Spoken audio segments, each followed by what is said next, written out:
to extend London's ULEZ, or ultra-low emission zone, as far-right. Seems to be the norm these days, brandishing people far-right if they dare to oppose your point of view.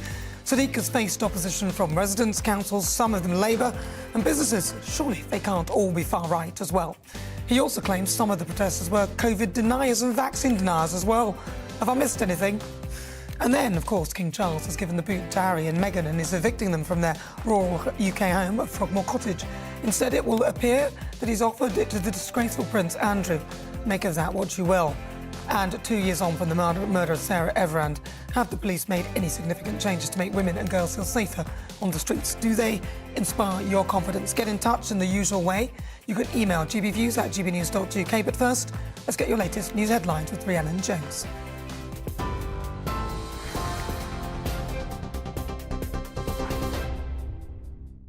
Nana, thank you. Good afternoon. It's 3:02, your top stories from the GB newsroom. The Commons Privileges Committee says breaches of coronavirus rules in Downing Street would have been obvious to Boris Johnson at the time. The former Prime Minister is set to give evidence about Partygate and whether he lied to Parliament at the committee inquiry on March the 20th. Mr Johnson says it was his belief the rules and guidance had been followed and that there's no evidence he misled Parliament. Well, Mr Johnson's also spoken out about the appointment of Sue Gray as Sir Keir Starmer's new Chief of Staff, calling it particularly concerning. The senior civil servant led an independent investigation into Partygate. It was announced yesterday she was leaving the civil service to join the Labour Party. Conservative MP Jacob Rees-Mogg calling for a proper inquiry into the appointment, saying it invalidates her report into lockdown breaches at Number 10. Former MP accepted her two reports on the strict understanding that she was impartial, and that now looks wrong. No confidence can be placed in the evidence she secured or passed the police, so instead there should be an investigation into her and to her appointment. We should have an inquiry into what she has done and her contacts with Labour whilst she's been a civil servant, particularly those with the office of the Leader of the Opposition. The King and Queen Consort will make their first state visits to France and Germany at the end of the month. Buckingham Palace says the 6-day trip, beginning on the 26th of March, will celebrate Britain's relationship with both countries, marking shared histories, culture and values. The royal couple will travel to Paris and then on to Berlin. Constance Martin and Mark Gordon have been remanded in custody, charged with manslaughter after the remains of a baby were found in Brighton on Wednesday. The pair appeared at Crawley Magistrates Court this afternoon, also accused of concealing the birth of a child and perverting the course of justice. They'll appear at the Old Bailey at the end of the month. And a reality TV star has been sentenced to 21 months in prison for sharing online a private video of him having sex with his ex-girlfriend. Stephen Bear was accused of circulating CCTV footage of him and Georgia Harrison having sex in his garden in August 2020. 28-year-old Miss Harrison, who's waived her right to anonymity, says she demanded the clip never be shared. Bear, who denies all charges, was found guilty of voyeurism as well as disclosing private films with intent to cause distress. Ms Harrison says she's relieved it's over. Today's sentence is a vindication of what I've been put through and sends a clear message that the police and the courts take this matter very seriously. I want to let all other victims of this crime know that I stand in solidarity with them, and I have absolutely no regrets on waiving my anonymity. I hope that this puts anyone off committing this sort of crime, and I hope for anyone else who's been victim of it, it gives them some sort of justice.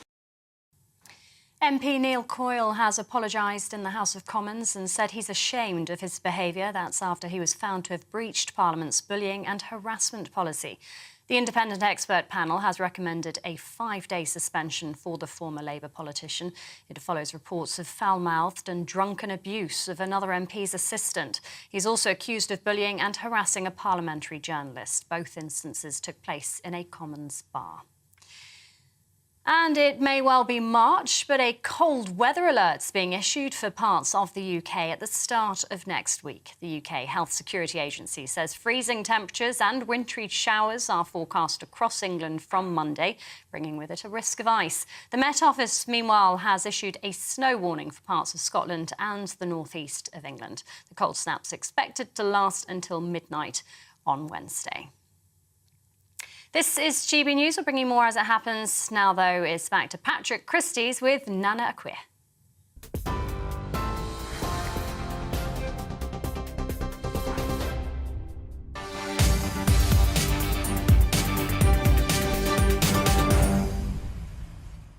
Right, it is fast approaching 7 minutes after 3 o'clock. We've got lots to get through, so let's get started. We begin with the latest revelations in what's been termed the lockdown files as it emerged that one of Matt Hancock's aides asked if they could lock up Nigel Farage after he went to a pub. Jamie Njoku, who is a Goodwin, wrote in a WhatsApp message, "Does he count as a pub hooligan?"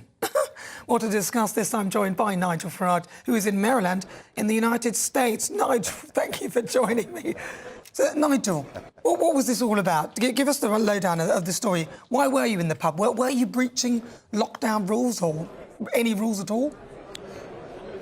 Well, look, there are many things that have been said about me over the years, and I'm guilty of some of them, but hooligan is never a word that's been used about me that's ever had any traction, so I deny that.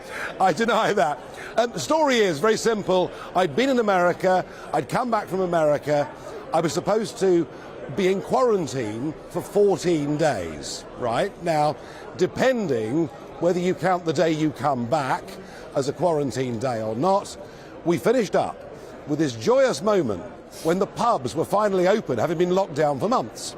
So I went down to the local pub at midday, had a pint of beer, put some pictures out on social media, and before you knew it, people were saying, he's not been back for 14 days.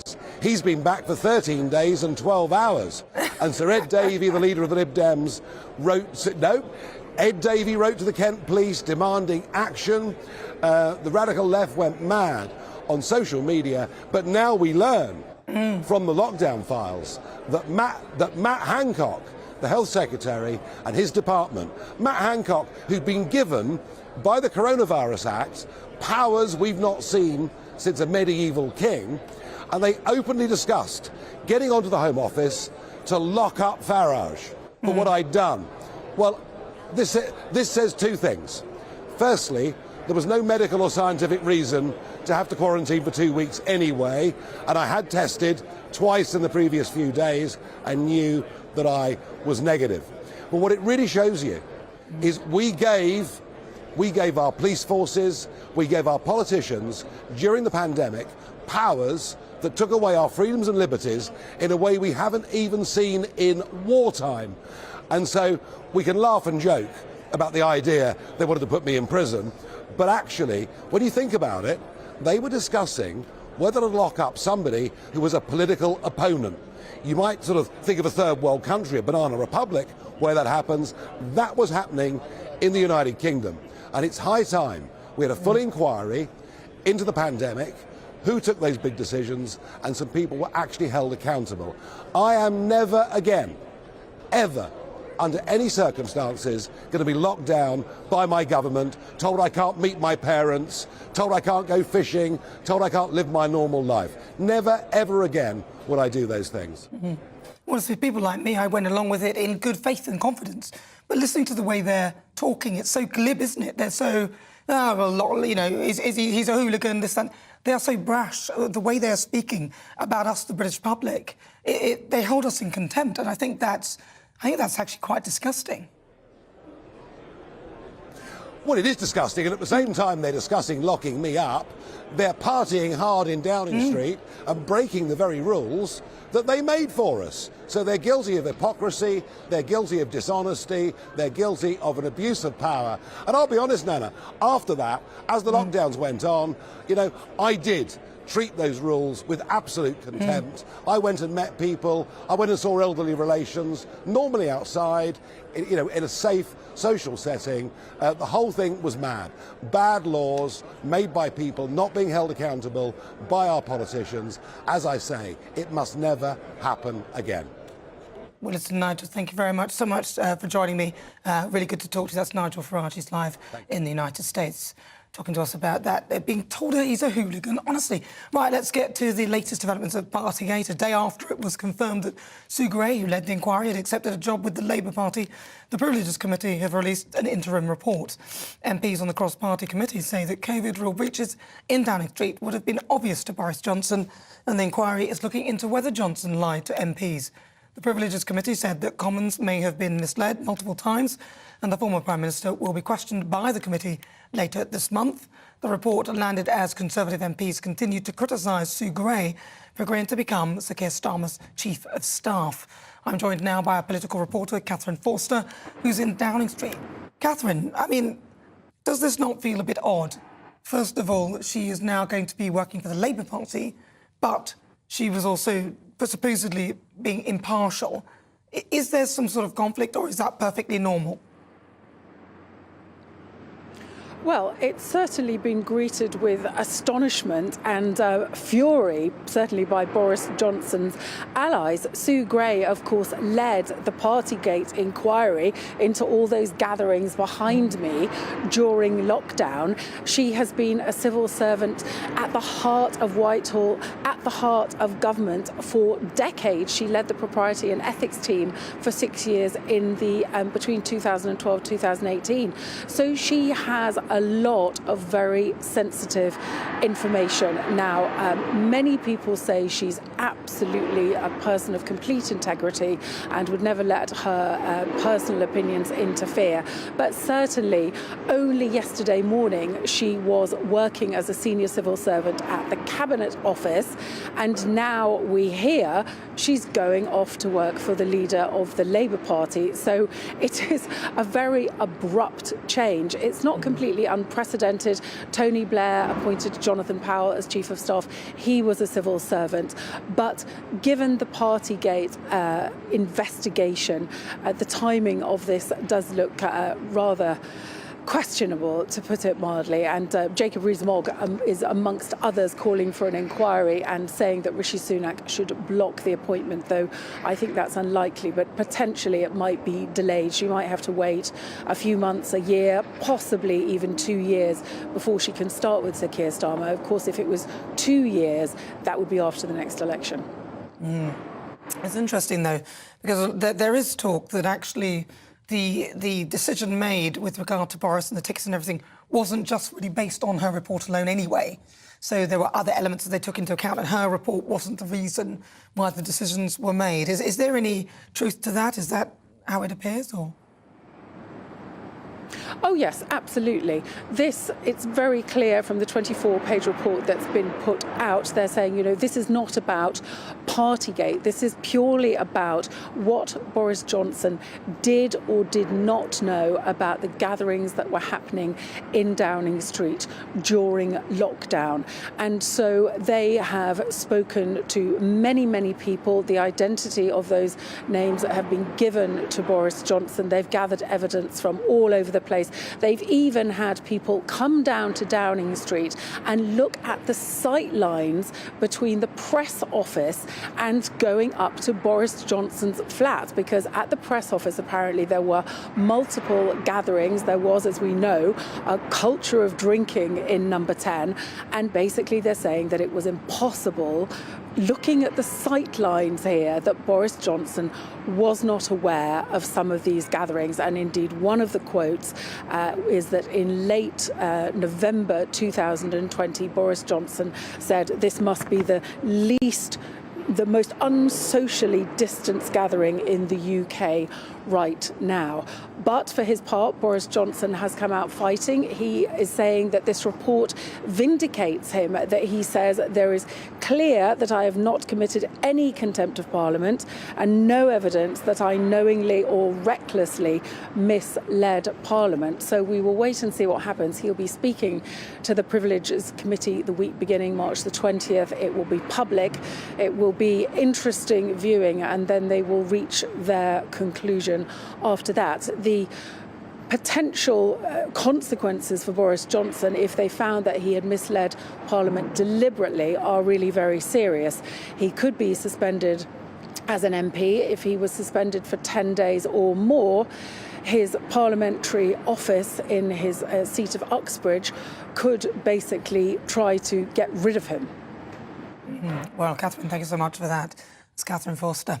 Well, Sue Gray's decision to become Sir Keir Starmer's Chief of Staff has not gone down well with a number of leading Conservative MPs. Jacob Rees-Mogg said on his GBNews show last night that the appointment stinks. Michael Fabricant was one of Boris Johnson's biggest backers when he was Prime Minister, and I'm delighted to say Michael joins me now. Michael, so what do you make? Good to see you. Good to see you. What's up with your voice, by the way? Oh, I don't know. I don't know. Does it sound bad? Is it really bad? Very croaky. Oh, God. I'm glad I'm doing hopefully well, hopefully it'll get better. So, Michael, does this vindicate Boris Johnson? I don't think it vindicates Boris Johnson, but Sue Gray's appointment is quite extraordinary because it puts into doubt, actually, the whole neutrality of the civil service, that you can have someone who is meant to be politically neutral and then joins the Keir Starmer team.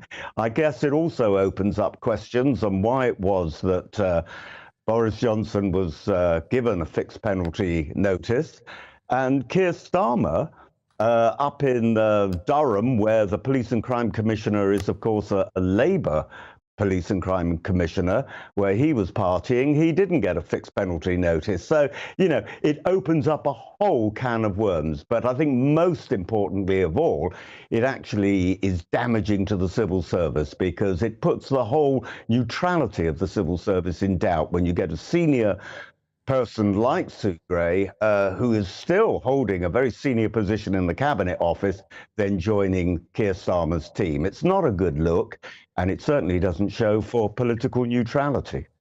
But you'd think that Sir Keir Starmer would look at that and would see the optics of that. I'm just wondering what was in his head that he would think that people wouldn't go, hang on a minute, this is looking bad.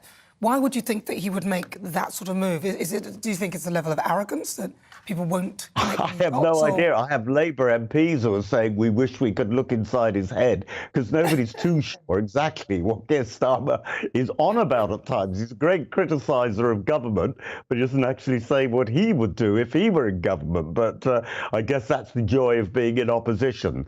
I suppose he would argue that Sue Gray is an able person, but then he would say that, wouldn't he? So what are the implications then of Sue Gray if she does take this job or she ends up getting this job? What does it say to us about politics? Because I think a lot of people are watching quite disillusioned by our politicians and that, you know, they can do this. I mean, as you said, with Beergate, that was hardly even investigated properly, in my view. That's what I saw. Yet Partygate was shoved down our throats. Now we're finding all these things coming out. Do you think people are just totally losing confidence? Yeah, and it is remarkable. I mean, as I said, in Durham, you've got a Labour Police Crime Commissioner, and who's the mayor in London, where there was a prosecution? That, of course, was I always forget his name, Sadiq Khan. And you do have to wonder about the neutrality. I mean, one of the great things about the United Kingdom is that we have an independent police force or an independent civil service, or at least we thought we did.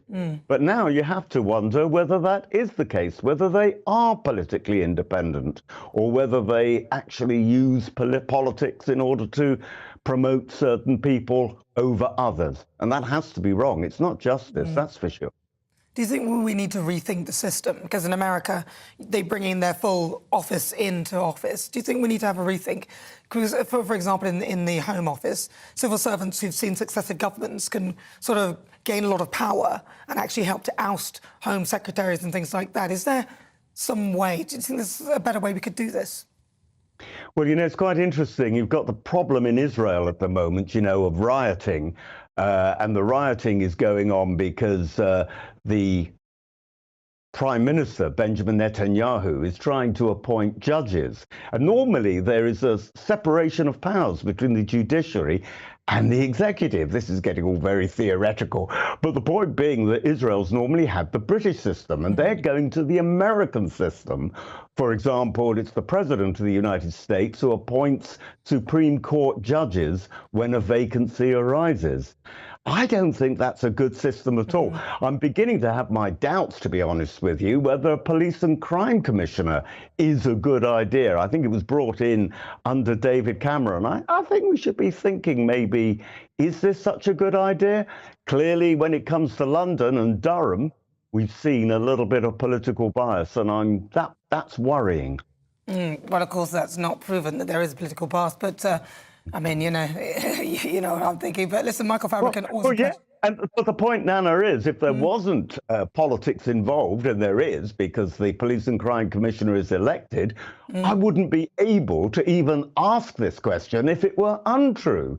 And as you quite rightly say, my gosh, it certainly looks as if there has been political bias, and that shouldn't be the case with the police or indeed the civil service. And actually, I think Susan Gray has done a disservice to the civil service for even accepting the position. She should have left it for a couple of years. To be doing it, within a year or so of a general election, it's not a good look. And frankly, it smells. Well, it does smell a bit bad, but we'll see how it progresses. Michael Fabricant, always a pleasure. Thank you so much. Lovely to talk to you. And I hope your throat gets better. Yeah, so do I. Right, it is fast approaching 23 minutes after 3 o'clock. This is GB News. I'm Nana Akwe. If you've just joined me, welcome on board. Now, Constance Martin and Mark Gordon have been remanded in custody, charged with manslaughter after Crawley Magistrates Court heard earlier that the remains of a baby were found in Brighton on Wednesday. Let's cross to GB News Home and Security Editor Mark White, who's outside Crawley Magistrates Court. Mark, what can you tell us? Well, Constance Martin and Mark Gordon appeared in court number 1 here at Crawley Magistrates Court after those formal charges were approved by the Crown Prosecution Service last night. And those charges are manslaughter, as you mentioned there, Nana, but also a charge of concealing the birth of a child and of perverting the course of justice. The pair appeared in the dock in court number 1 wearing prison issue grey tracksuits. They spoke only to confirm their names, their dates of birth, and the fact that they currently have no fixed address. They were arrested on Monday night after an eagle-eyed member of the public spotted them in a convenience store. They recognised them from one of the multiple public appeals that the police have carried out over almost 2 months since he disappeared on the 5th of January. That was after their car was found abandoned and on fire in a lay-by on the M61 near Bolton.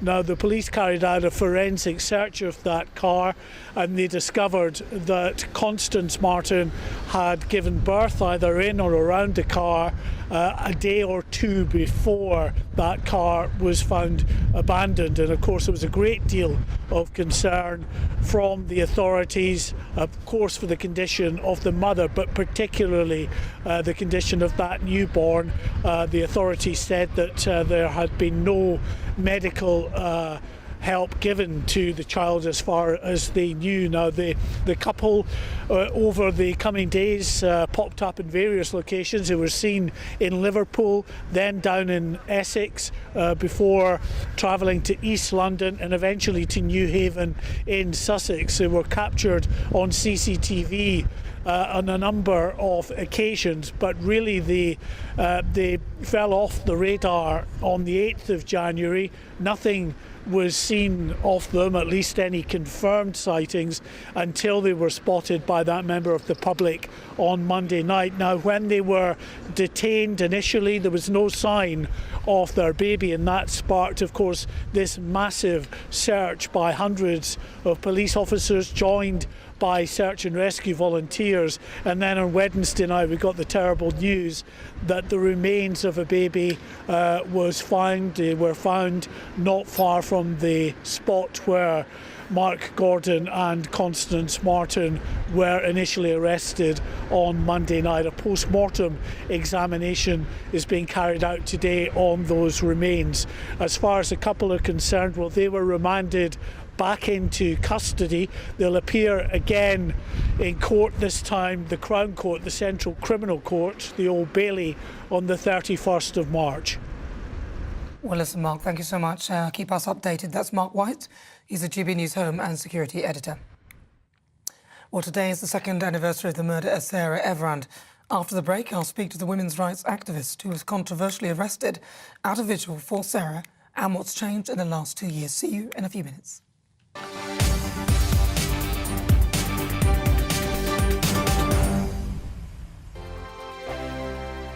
It's all about family, being in people's living rooms, all the interaction and getting to know who our viewers and listeners are. When I was young, my dad used to say, Nana, stop arguing. I wanted an outlet that would enable me to give my opinion.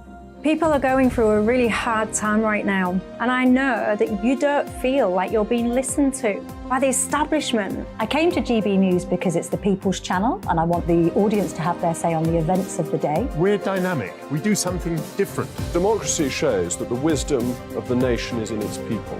I get to travel to find out what the story is from a personal perspective. The British people aren't fools. We know when we're not being told the full story. We've got to work out how Britain moves forward from this. It's the best country in the world. The establishment had their chance. Now we're here to represent your views. Britain's watching. Britain's watching. Britain's watching. We're proud to be GB News. The People's Channel. Britain's news channel. Monday to Thursday, 9 p.m. till 11 p.m. Join me, Dan Wootton. I'll bring you the sharpest takes and hottest debates. Do you not believe in prison? I don't believe in prisons. I'm completely stunned. I guarantee you there'll be no spin, no bias, no censorship. I actually was personally quite offended by it. And no reason to go to bed. So I guess they've always been quite woke. That's Dan Wootton tonight on TV, radio and online. Monday to Thursday from 9 p.m. till 11 p.m. on GB News. The People's Channel. Britain's news channel. Hello, I'm Michelle Dewberry, and you can join me every weekday 6 till 7 on Jubes and Kerr. You're an inspiration to us all. Clip that bit up. Well, you are. That's my ringtone. My political ambitions those days are gone, I can tell you. She's only teasing. Go on. He's probably going to want to lay down now. I'll give him 2 minutes to have one. Let's respectfully disagree. That's what we like on Jubes and Kerr. Come and join us. GB News, the People's Channel. Michelle Dewberry, weekday evenings at 6 o'clock. I'm Simon Evans. Join me on GB News for Headliners at 11 p.m. What's the scoop? I'll be joined by two of the country's top comedians. That's right. As we take a look at tomorrow's newspapers tonight. We're going to get into trouble. If it's a big story, we'll be covering it. Spill some tea on him. There we go. But we'll also have some fun. I wouldn't stick up a bank. My father didn't love me. So anyway. Headliners every night from 11 on GB News, the People's Channel, Britain's news channel. We are GB News, the People's Channel. And right across the United Kingdom. You can find us on Sky Channel 512. Virgin Media Channel 604. Freesat Channel 216. Freeview Channel 236. And YouView Channel 236. You can also take us with you on DAB Plus Radio. With the GB News app and at the website gbnews.uk. We're absolutely everywhere. Come join us on GB News, the People's Channel, Britain's news channel.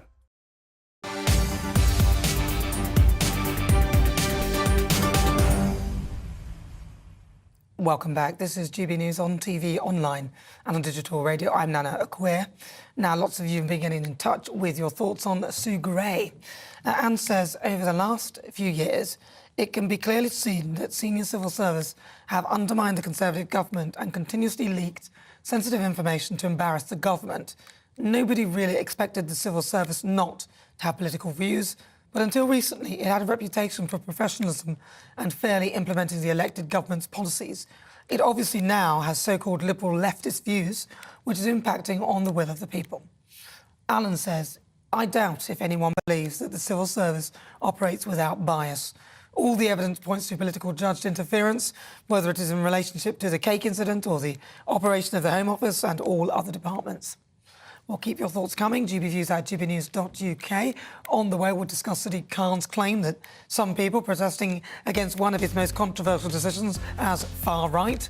But first, let's get your latest news headlines with Rhiannon Jones.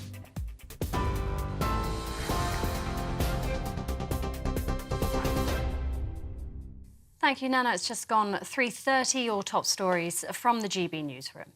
The Commons Privileges Committee says breaches of coronavirus rules in Downing Street would have been obvious to Boris Johnson at the time.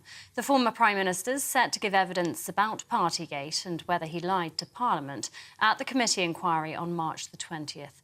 Mr Johnson says it was his belief the rules and guidance had been followed and that there's no evidence he misled Parliament. Constance Martin and Mark Gordon have been remanded in custody, charged with manslaughter after the remains of a baby were found in Brighton on Wednesday. The pair appeared at Crawley Magistrates Court this afternoon, also accused of concealing the birth of a child and perverting the course of justice. They'll appear at the Old Bailey at the end of the month. And a reality TV star has been sentenced to 21 months in prison for sharing online a private video of him having sex with his ex-girlfriend. Stephen Bear was accused of circulating CCTV footage of himself and Georgia Harrison having sex in his garden in August 2020. 28-year-old Miss Harrison, who's waived her right to anonymity, says she demanded the clip never be shared. Bear, who denies all charges, was found guilty of voyeurism, as well as disclosing private films with intent to cause distress.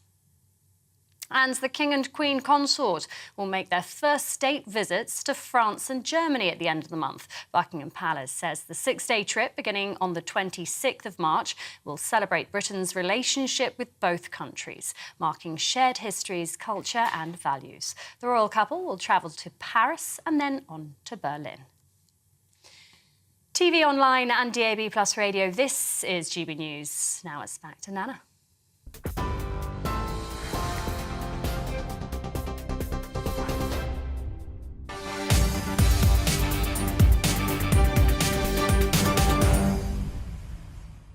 Good afternoon. It is fast approaching 33 minutes after 3 o'clock. I'm Nana Acquare. Now, today is the second anniversary of the death of Sarah Everard. On the 3rd of March 2022, Sarah Everard was kidnapped, raped and killed by serving police officer Wayne Cousins. Now, Cousins was sentenced to a whole life term. And shortly after her death, hundreds of people attended a vigil to remember Sarah, but the event ended with police clashing with protesters. Patsy Stevenson was arrested that night and she joins me now. Patsy, so, I mean, this marks a very tragic anniversary of an awful incident. What do you think maybe the police may have learned? Because I know you were at the vigil. Can you sort of talk me through a little bit of what it was like at the vigil and whether you feel that there have been any progress at all?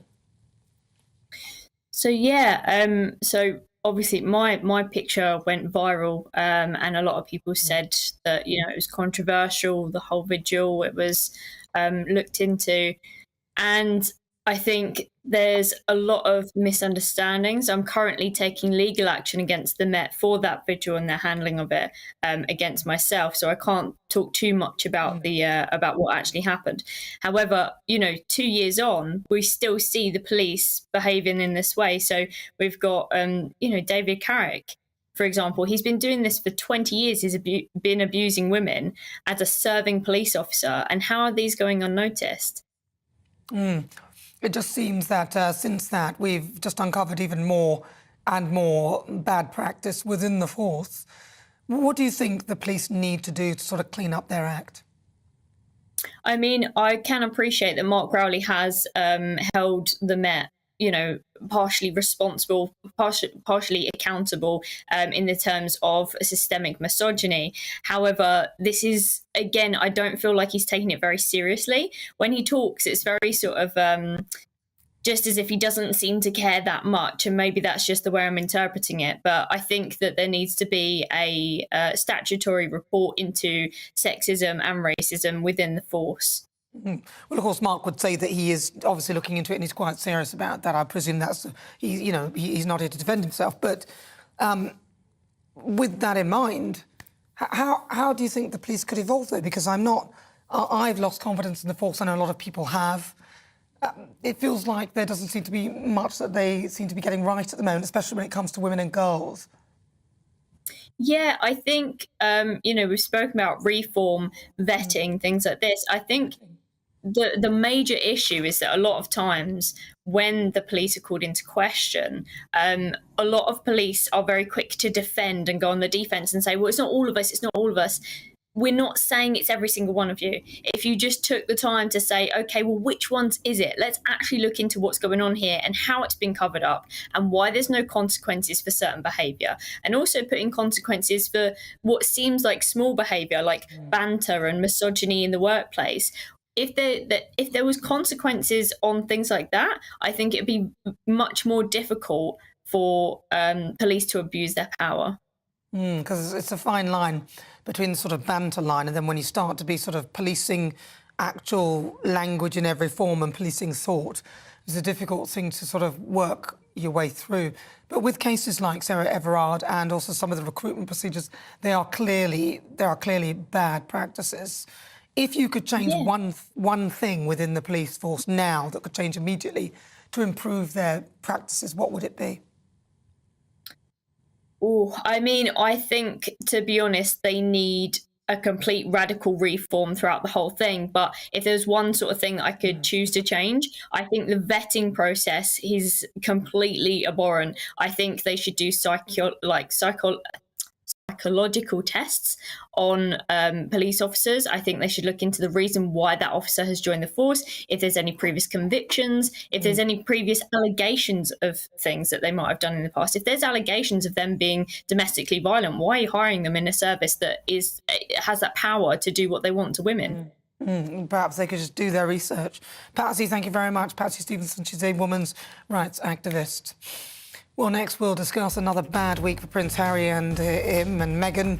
They face being evicted by the King. We'll see you in a few minutes.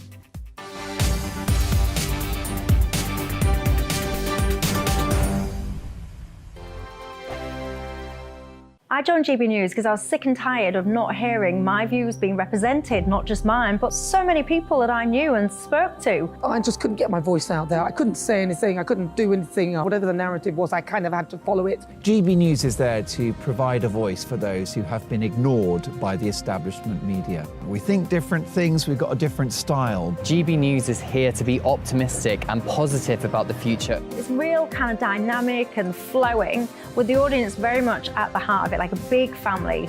Here at GB News, we talk about the things that matter to you. Hearing the voices from right across our towns and cities, especially our towns. All sides of the argument represented with a heavy dose of opinion. We're on a mission here to make a difference. And the GB News family really is here for you, and whatever time of day you can watch or listen. Britain's watching. Britain's watching.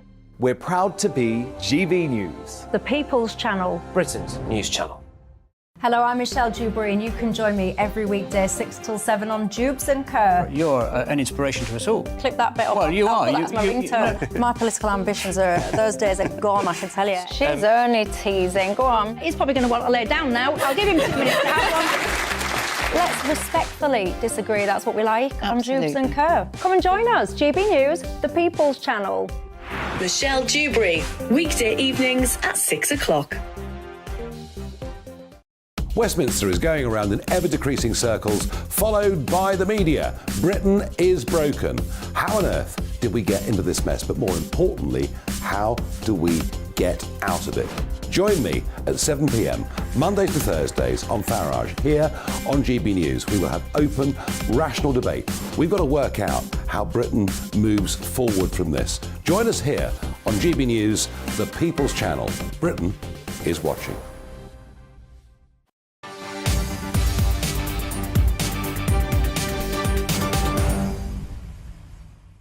So welcome back. Lots of you being in touch with your thoughts. Keep all those views coming. It's gbviews@gbnews.uk. Right, I made that up. I think I felt like I just made that up. Right, next up, the reality TV personality Stephen Bear has been jailed for 21 months for sharing a private video of him having sex with his ex-girlfriend Georgia Harrison on his OnlyFans website.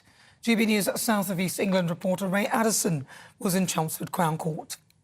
Stephen Bear was sentenced to 21 months in prison for the offences of voyeurism and 2 counts of disclosing private sexual films with intent to cause distress to his victim, Miss Georgia Harrison, his former girlfriend, back in 2020. Now, he'll have to serve half of that time in prison before being released on licence. He'll also have a 5-year restraining order imposed upon him. He won't be able to go anywhere near to Ms Harrison. He also won't be able to even tweet about her. Now, earlier on, as he arrived at court, he was waving a peace sign, stopped to film videos with members of the public, and refused repeated opportunities to apologise to his victim, saying that he hadn't been treated fairly during the trial. He also, rather bizarrely, began to sing.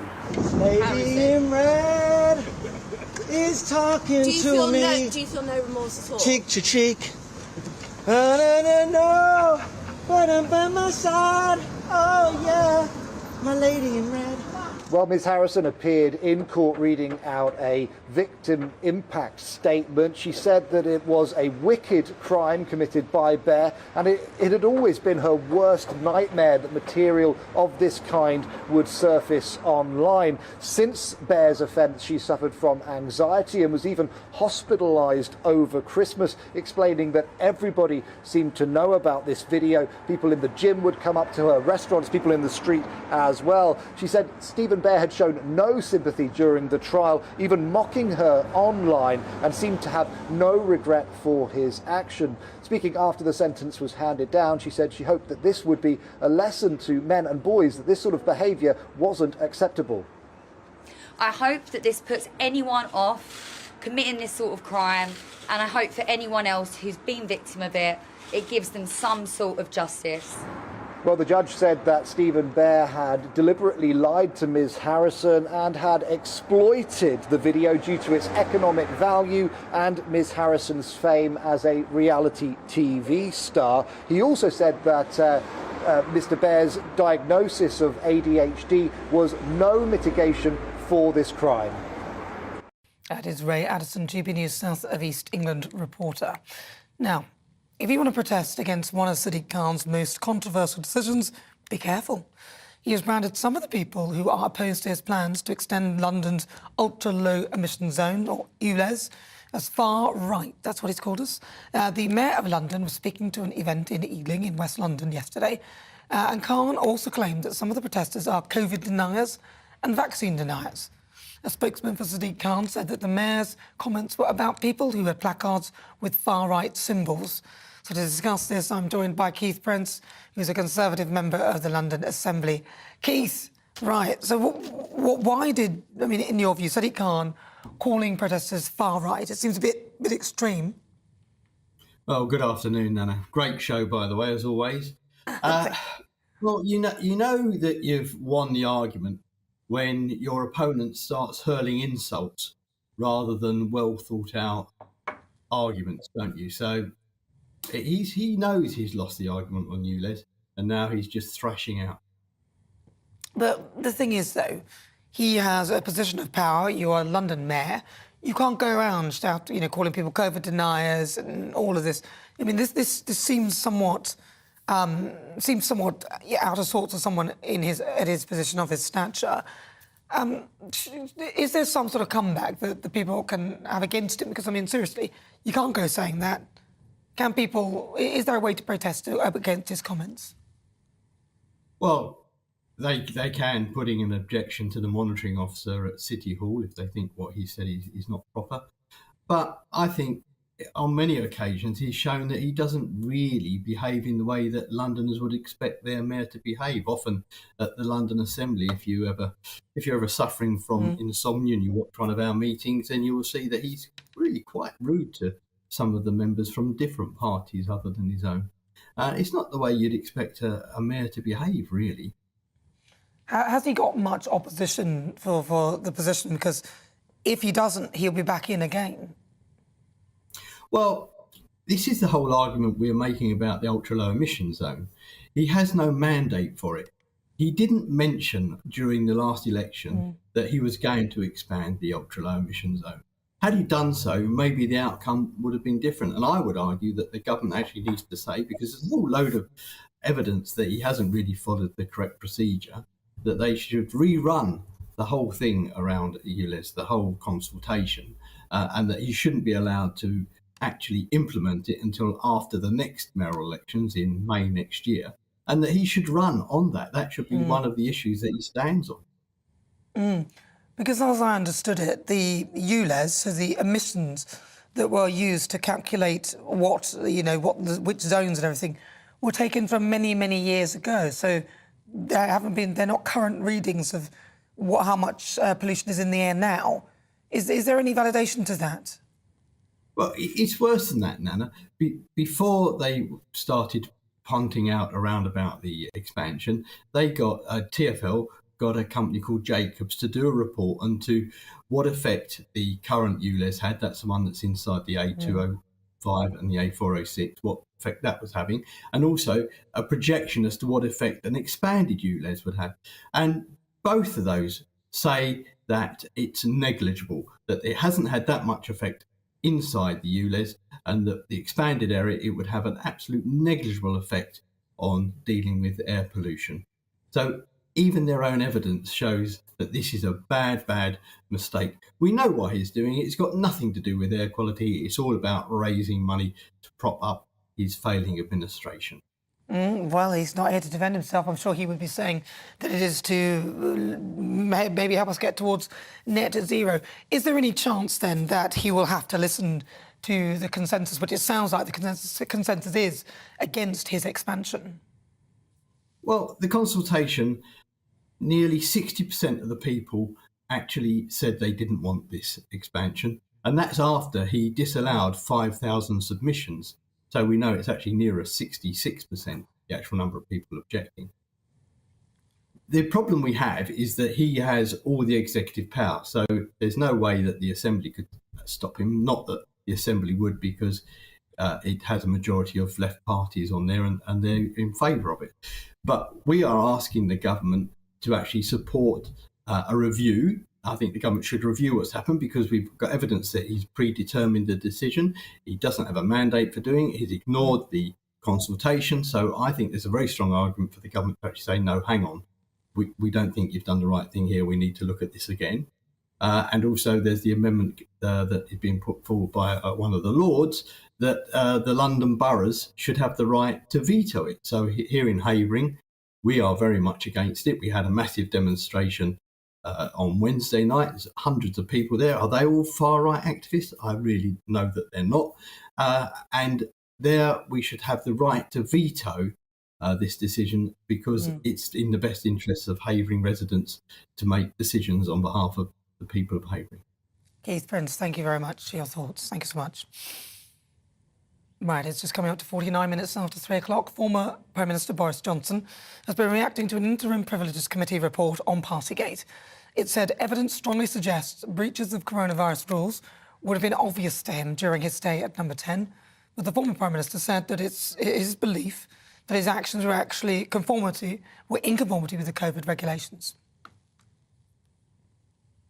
I didn't mislead the House, and I don't believe I'm guilty of a contempt. I think that this process happily will vindicate me. I know it's been going for a long time. I'm grateful to the committee. Let's just remember what this is all about, because I think people forget. This is about whether when I went into Parliament on the 1st and I think the 8th of December 2021, and I said that guidance, rules, regulations been followed in Number 10, I actually believed or suspected at that time, or knew that there'd been events that broke the rules. And I didn't. I believed that what we were doing was within the rules, and that's why I said what I said to Parliament. And I think what's so interesting about the report today is that after 10 months of effort and sifting through all the innumerable WhatsApps and messages, they found absolutely no evidence to suggest otherwise. And there's absolutely nothing to show that any advisor of mine or civil servant told me, warned me in advance that an event might be against the rules. Nothing to say that afterwards they thought it was against the rules. Nothing to show that I, myself, believed or was worried that something was against the rules. So that for me is a pretty astonishing gap, given the huge amount of stuff that they have. And given also, frankly, that not all the testimony that they have comes from people who are necessarily on my side, as it were. And so I just want to repeat, the reason there's that gap, the reason there's no evidence to show that I must have known or I must have believed that illegal events were taking place is because I didn't. And I thought we were fighting COVID to the best of our ability in very difficult circumstances, in Number 10, in the Cabinet Office, night and day. And I believe that what we were doing was in conformity with the COVID regulation. So that is why I said what I said in Parliament. And that's why I don't think, I'm certain there's been no contempt. There are photographs in the report of you in rooms with people who are not socially distanced, in rooms with booze on the table.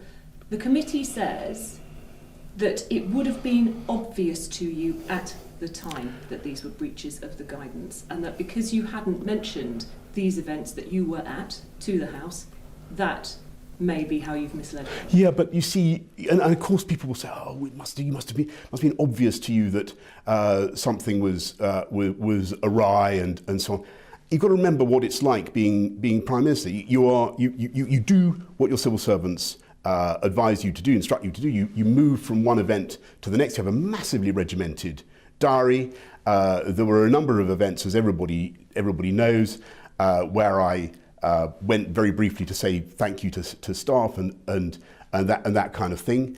But I believed implicitly that these events were within the rules. Nor did anybody tell me before or afterwards anything to the contrary. And I just imagine. Sorry, can I just speak on, you say before or after? The report has got WhatsApps in it from your Director of Communications saying things like, I'm struggling to see how this was within the rules, that this blows another hole in your account. And he's talking about an event in the Cabinet Room in June of 2020, where actually we were so confident that it was totally above board that the one that I was fighting for, I continue to apologise for. We actually put it in the newspapers. We briefed it out. I didn't brief it out, but somebody briefed it out. And I never thought that was against the rules. And nobody told me before or afterwards that it was against the rules. I was very, very surprised. Now, just imagine that I had genuinely thought that stuff was going on in Number 10 that was COVID rule breaking. And everybody will understand the implications of that. If I'd known that, everyone will understand the implications of that for the government, for our ability to fight COVID, what a story that would be. You would expect me to have immediately communicated something to my closest advisors and officials saying, what is this? What is this problem we've got here with this event? What are we doing about it? There's nothing at all to show that. Why not? Because I believed that what we were doing was implicitly within the rules, and that's why I said what I said in the House of Commons, and that is why I think, I thank the committee for their labours, and I'm sorry it's all been going on for so long, but there's been no contempt here. And one more, just if I may. At that point, before you stood up in the Commons and said quite definitively that, to the best of your knowledge, the COVID guidelines were followed at all times, did you stop at any point and think back to those events you were at and think, actually, did that? No. Because you didn't consider it at all. No, because what the thing we were discussing was an event that I actually hadn't been at. This was the story that came in, and there were some questions about about other events, but I believed implicitly that they were within the rules, and that was why I was so confident. And you know, another point: if I thought that, you know, if I thought it was a good idea to go out onto the dispatch box in front of all my peers, all my colleagues, and say that events that there were no rule-breaking events in number 10, when or Cabinet Office, when I knew that could probably be contradicted by dozens and dozens of officials, why on earth would I have done that? It simply doesn't make sense. I believed that what we were doing was within the rules. That's what I said. That's why I said what I said in the chamber. It was my honest belief at the time, and that's why I thank the committee for their labours. But I really don't think there has been a contempt here. I will add one codicil, if I can, and that is I do think it is a peculiarity. Let me put it that way: that the person who conducted the inquiry into what went on in number 10 and the Cabinet Office, who was presented to me as a person of complete political impartiality, with absolutely no political axe to grind whatever, has just been appointed the Chief of Staff of the leader of the Labour Party. I mean, I make no comment about it, except to say that I'm sure people may want to draw their own conclusions about the confidence they can place in her inquiry, or the motives behind the way she conducted her inquiry and into her report. I think people. I think, how can I put this in the most restricted possible? I think people may look at it in a different light. I mean, on the 25th of May last year, you were satisfied that it was a wholly independent report. Isn't that a real? It's quite something, isn't it, to question a civil servant's ability to put their own political feelings aside and not be neutral. I know. It's quite a thing to question, isn't it? Look, as I say, people will make up their own minds about this, and I think that if you told me at the time I commissioned Sue Gray to do the inquiry, if you told me all the stuff that I now know, I think I might have cross-examined her more closely about her independence, and I might have thought about I might have asked her, let me put it this way, I might have invited her to reflect on whether she was really the right person to do it. And some of your colleagues have suggested that this discredits her report. The key point that I want to get. Never mind. Sorry, would you tell them that that's not never, true? Never mind Sue Gray, and never mind Sue Gray. The key point for me is today that people will draw their own conclusions. The key thing for me is that today, after a lot of labour, for which I thank them, the Select Committee have produced the Privileges Committee, I should say, have produced a report which I believe totally vindicates me, because there is no evidence whatever that when I stood up in Parliament I said anything that I did not believe, and therefore there is no contempt. Okay? Thank you. So Boris Johnson speaking earlier today, I mean, he said that the committee said it would have been obvious to him, but often in those cases the person who's in the middle is often the last person to know. So, do you think he's telling you the truth there? Did he feel like he was being truthful? He also thought that it was a good idea. He also questioned whether it would be a good idea whether he would bring this all out to the electorate and then be found to do this himself. So, he's also adamant that he was within the rules, and Boris continues he's never said that he broke the rules. He's constantly said that he was within them all the time, apart from when he was obviously given a fine. And he actually used the word peculiarity, which I can't say. The person who conducted the inquiry was presented to him as someone with no axe to grind. And of course, he's talking about Sue Gray, that she was then given one of the top jobs at the Labour Party. What do you think? Does it smell a bit odd to you, get in touch at gbviews@gbnews.uk or tweet me at gbnews. We'll talk about it in more detail. But do you feel that Boris Johnson was telling the truth in that? It'd be great to hear your thoughts. Still loads to come. Stay tuned. This is GB News. We're live on TV, online and on digital radio. Don't forget you can download the GB News app and also stream us live on YouTube. More to come in the next hour.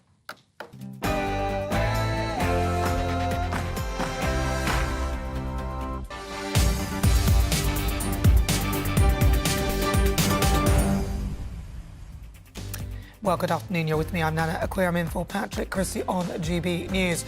Well, just when you thought Boris Johnson would slip away quietly into the shadows and perhaps his only worry would be simply opposing Rishi Sunak's deal with Ursula, who went all pussycat-like when every time Rishi looked at her, do you remember that? She was very coy, wasn't she? Well, Partygate, of course, is back on the agenda, a reoccurring nightmare for Boris Johnson. The cross-party committee released their Partygate report a day after Sue Gray, who led it, accepted a job with the Labour Party. You simply couldn't make that up. Then we'll also be going live to Crawley Magistrates Court and keep you updated on the case of Constance Martin and Mark Gordon, who have been charged with gross negligence manslaughter after the remains of a baby were found in a wooded area near Brighton. Then King Charles has given the boot to Harry and Meghan and is evicting them from their rural home of Frogmore Cottage. Instead, he's apparently giving it to Prince Andrew. What do you make of that? Stay in touch as ever. Email gbviews@gbnews.uk. But first, let's get your latest news headlines.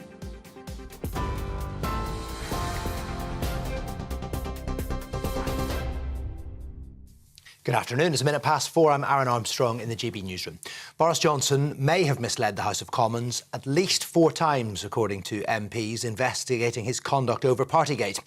The Commons Privileges Committee says breaches of coronavirus rules in Downing Street would have been obvious to Boris Johnson at the time. The former Prime Minister is set to give evidence about Partygate and whether he lied to Parliament at the committee inquiry on the 20th of March. Mr Johnson says it was his belief the rules and guidance had been followed and there's no evidence that he misled Parliament. The reason there's no evidence to show that I must have known or I must have believed that illegal events were taking place is because I didn't. And I thought we were fighting COVID to the best of our ability in very difficult circumstances in Number 10, in the Cabinet Office, night and day. And I believe that what we were doing was in conformity with the COVID regulation. So that is why I said what I said in Parliament. Mr Johnson's also spoken out about the appointment of Sue Gray as Sir Keir Starmer's new Chief of Staff, calling it particularly concerning. The senior civil servant led an independent investigation into Partygate. It was announced yesterday she was leaving the civil service to join the Labour Party. Conservative MP Jacob Rees-Mogg is calling for a proper inquiry into her appointment, saying it invalidates her report into lockdown breaches at Number 10. Former MP accepted her 2 reports on the strict understanding that she was impartial, and that now looks wrong. No confidence can be placed in the evidence she secured or passed to the police, so instead there should be an investigation into her and to her appointment. We should have an inquiry into what she has done and her contacts with Labour whilst she's been a civil servant, particularly those with the office of the Leader of the Opposition. Constance Martin and Mark Gordon have been remanded in custody after the remains of a baby were found on Wednesday. The pair were charged with manslaughter, concealing the birth of a child and perverting the course of justice at Crawley Magistrates Court. The remains of the baby, named in court documents as Victoria, were found in a shed in Brighton following a major search. The pair will appear at the Old Bailey at the end of the month. A reality TV star has been sentenced to 21 months in prison for sharing online a private video of himself having sex with his ex-girlfriend. Stephen Bear was accused of circulating CCTV footage of himself and Georgia Harrison having sex in his garden in August 2020. The 28-year-old Miss Harrison, who has waived her right to anonymity, says she demanded the clip never be shared. Bear, who denies all charges, was found guilty of voyeurism as well as disclosing private films with intent to cause distress. Miss Harrison says she's relieved it's over. Today's sentence is a vindication of what I've been put through and sends a clear message that the police and the courts take this matter very seriously. I want to let all other victims of this crime know that I stand in solidarity with them and I have absolutely no regrets on waiving my anonymity. I hope that this puts anyone off committing this sort of crime, and I hope for anyone else who's been victim of it, it gives them some sort of justice. Mourners have lined the streets to pay respects to Leah Croucher, whose body was found in a house in Milton Keynes 4 years after she disappeared. A cortege for the 19-year-old has passed through Folkestone in a public funeral procession. Thames Valley Police found human remains at a property last October following a tip-off from the public. Ms Croucher was last seen walking to work in February 2019. Neil Maxwell, who was found dead 2 months after her disappearance, remains the only suspect in the case. MP Neil Coyle has apologised in the House of Commons and says he's ashamed of his behaviour after he was found to have breached Parliament's bullying and harassment policy. The independent expert panel has recommended a 5-day suspension for the former Labour politician. It follows reports of foul-mouthed and drunken abuse of another MP's assistant. He's also accused of bullying and harassing a parliamentary journalist. Both instances took place in a Commons bar. The King and Queen consort will make their first state visits to France and Germany at the end of the month. Buckingham Palace says the 6-day trip, beginning on the 26th of March, will celebrate Britain's relationship with both countries, marking their shared histories, culture and values. The royal couple will then travel to Paris first, then on to Berlin.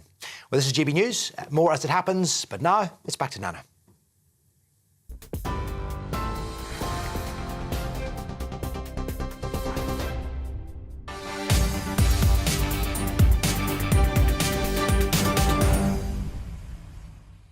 Good afternoon. This is GB News on TV, online and on digital radio. I'm Nana Aquia. It's coming up to 7 minutes after 4 o'clock.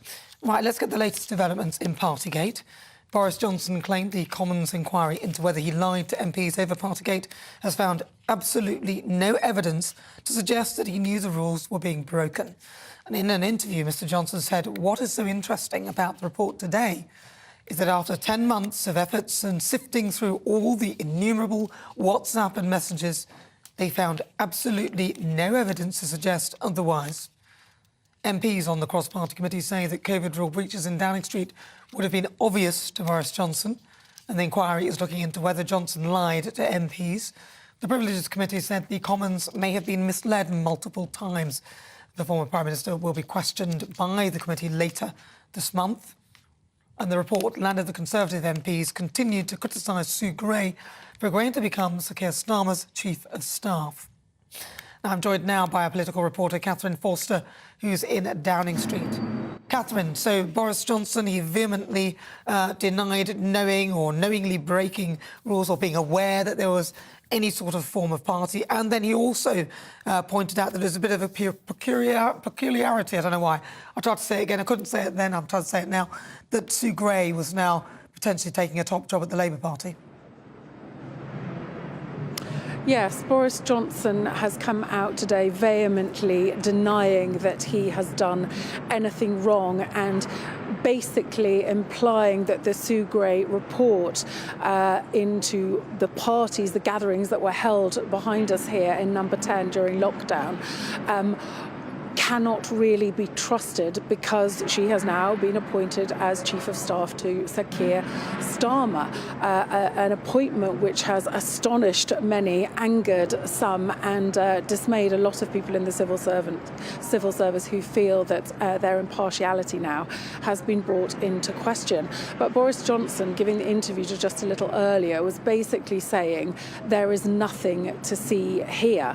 He says that he hasn't done anything wrong, that he didn't think at any point that he was breaching the rules, and basically that nobody told him that he was doing anything that he shouldn't be doing. And the implication is, how was he supposed to know? Well, some people, of course, will say because you made the rules, so you above all people should know what the rules were. So he is in deny mode. But the Privileges Committee, the information they have put out so far, do seem to be very critical of Boris Johnson, because they are saying it is evident that the House of Commons may have been misled. They're citing 4 times that they think Boris Johnson may have misled Parliament. and also saying the breaches of guidance would have been obvious to Boris Johnson at several events that he attended. And there's one particular quote, a leaving do he went to in November 2020 when London was under lockdown, at which he's quoted as saying it was probably the most unsocially distanced gathering in the UK right now, which would imply that he was rather making a joke of that. So it will be fascinating to see what happens next. And clearly Boris Johnson believes that he is not in the wrong, but then Boris Johnson believes that he should never have been removed and that he should still be Prime Minister. Well, Catherine, thank you so much. That's Catherine Foster. She's there in Downing Street. Right, let's get more reaction to today's developments and Sue Gray's appointment as Sir Keir Starmer's Chief of Staff. I'm joined now by political commentator John Oxley. John, does feel a bit odd. The optics aren't good that Sir Keir Starmer would be doing that. What is your view on this? I think you're right. I think it's a difficult situation, and it's one we see in life everywhere, where someone leaves your company and goes immediately to your rival. It happens in your world, it happens in the corporate world, but it's rare for it to happen in the civil service. And I think that is going to jar on quite a lot of people, that she's potentially switching to the others, or switching from the impartiality of the civil service to a very partial role, so potentially so rapidly. Yeah, because you don't just suddenly go there like that, do you? There's got to be, it feels like there must be some sort of history. There'll have been conversations up until this point, and you can really see the advantages from Keir Starmer and the Labour Party side. They are potentially coming into government in a year's time without much experience of running Whitehall ministries, and you can see why they're looking for someone who is a Whitehall insider to help them set up their team and get things done. You can see the logic, but it's going to sit uneasily with a few people that she has been in the Cabinet Office, dealing with Tory ministers day in, day out, and presumably for some period of time having these conversations about joining the Labour team. But I'll be honest with you, when I heard that the Partygate party, I don't know how much I can stomach any more of it. I'm actually a bit sick and tired of it. Do you think the British public are actually bothered about it anymore? Do you think that we want to move on and talk about cost of living and things like that, or do you think that this is actually... I think what the British people don't want is to relitigate the whole thing and reinvestigate it. I think people's minds are pretty much made up on what happened, and there are a lot of pressing concerns now. I think one of the interesting things that you've got some people on Boris Johnson's side saying, oh, we need to look into this again. I'd be questioning how much that's going to be helpful, because it's a reminder, actually, of some of the reasons why Boris Johnson was booted out by his own MPs in the first place, why his popularity dropped so much, not just in Parliament, but across the country. But I think you're right.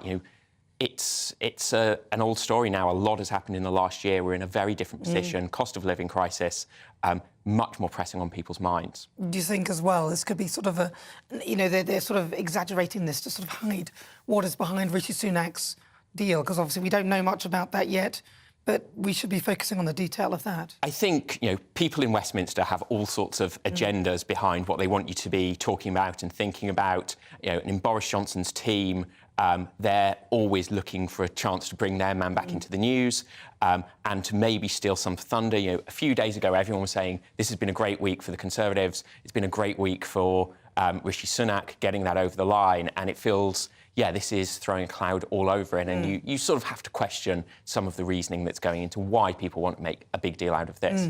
Because if we are going to do that, then, and if we are going to look at this Sue Gray woman, should we not be looking back into Beergate again as well? I mean, you've got Partygate, that's one of them. There was Beergate. And this is a Labour-led council that this woman had only recently been appointed at the top of the police commissioner. And it just... Again, do you not think there should be some investigations there? You've got, a lot of different issues kicking around. Really, you'd have to go in and look at, what was going on the time. But I think the biggest problem with all of this is, like when you look at the expenses scandal, which is sort of nearly 15 years ago now, what happened then was all of the detail got lost, and it just became everyone blaming everyone else. And some things that, even some claims that were never paid out in the first place became the big scandal, and other things that led to MPs going to prison got kind of forgotten about. And I think, there's a chance when you get into throwing mud this way, it just looks like a load of politicians throwing mud, and it doesn't really help the public at all. Because there's something called hindsight where you look at it and you think, well, because we know what we know now, we know that that was wrong and that was wrong, and then you start working backwards. And it's like, well, I would actually like them to be looking forwards at what's going on now.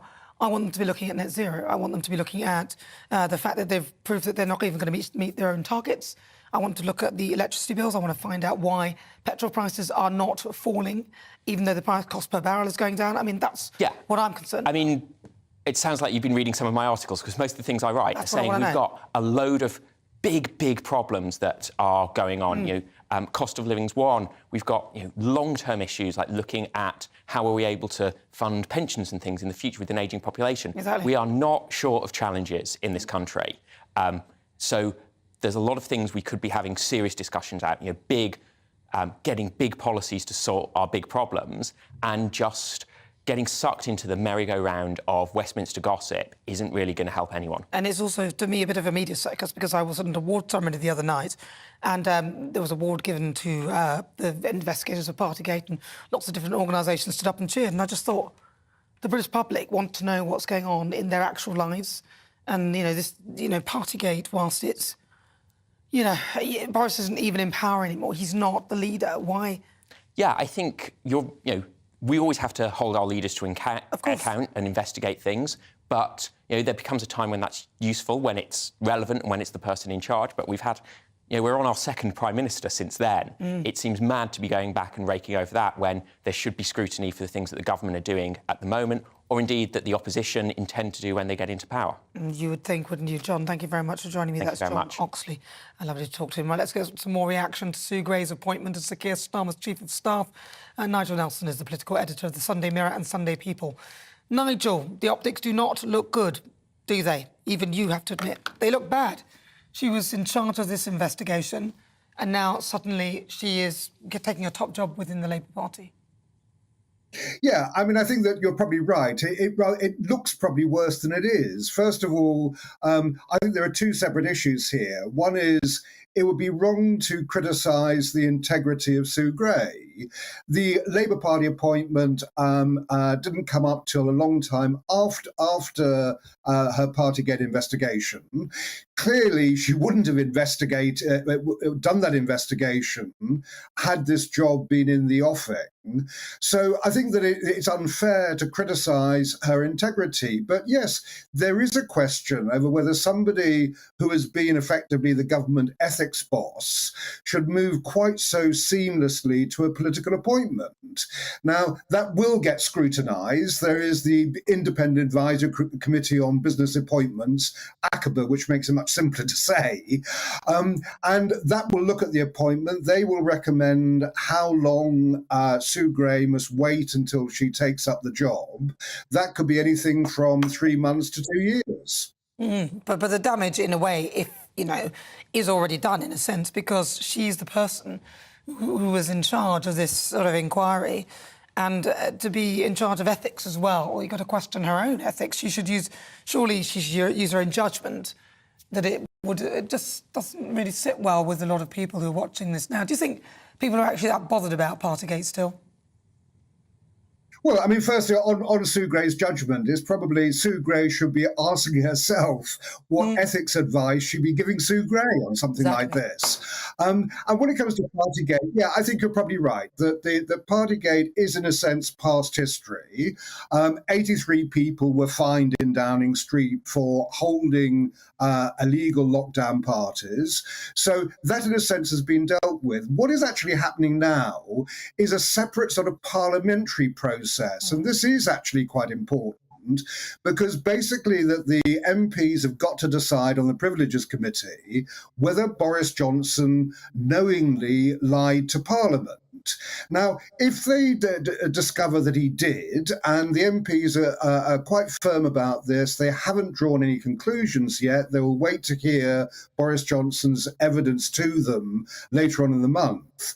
But why it's important is if he did lie to Parliament, they find him in contempt of Parliament, Parliament.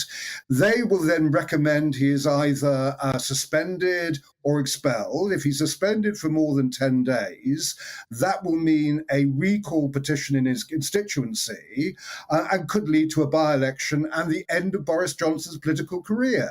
And those people around Boris Johnson at the moment, his real die-hard supporters, they're still trying to find a way of getting him back. No. So, of course, this committee will be really, really essential.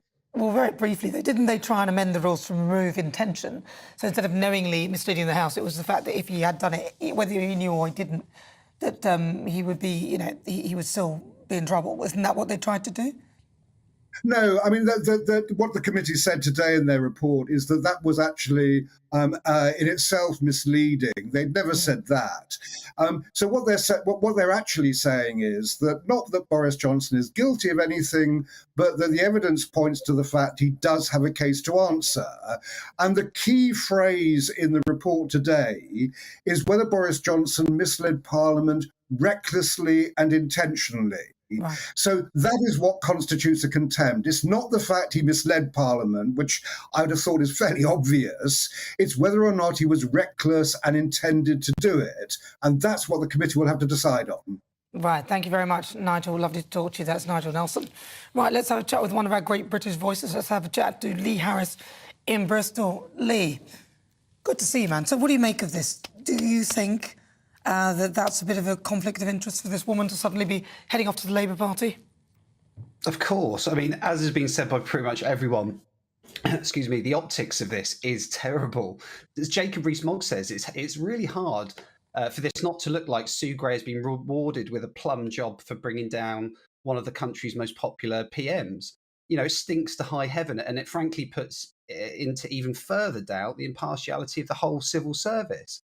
The people defending Sue Gray, who I listened to just a moment ago, who are saying it's unfair to question her integrity, are wrong. In my view, it's important that a parliamentary inquiry is formally impartial, but it's extremely important for it to be seen as impartial by the public. Optics are important, especially with inquiry, by the way, that involves someone as senior as the Prime Minister. There are now legitimate questions to be asked about the process, and some of these things are simply not adding up. Boris is right to be furious about this.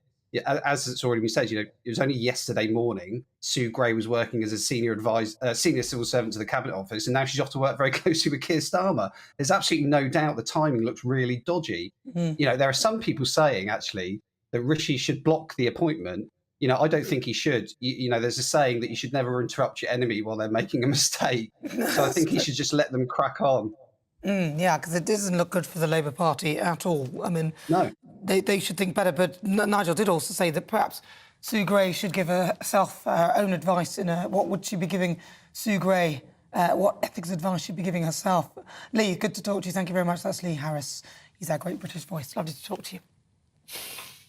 If you just join me, welcome on board. It's just coming up to 23 minutes after 4 o'clock. Constance Martin and Mark Gordon have been remanded in custody, charged with manslaughter after a court heard earlier that the remains of a baby were found in Brighton on Wednesday. Let's cross to GBNews Home and Security editor Mark White, who's outside Crawley Magistrates Court. Mark, what happened earlier?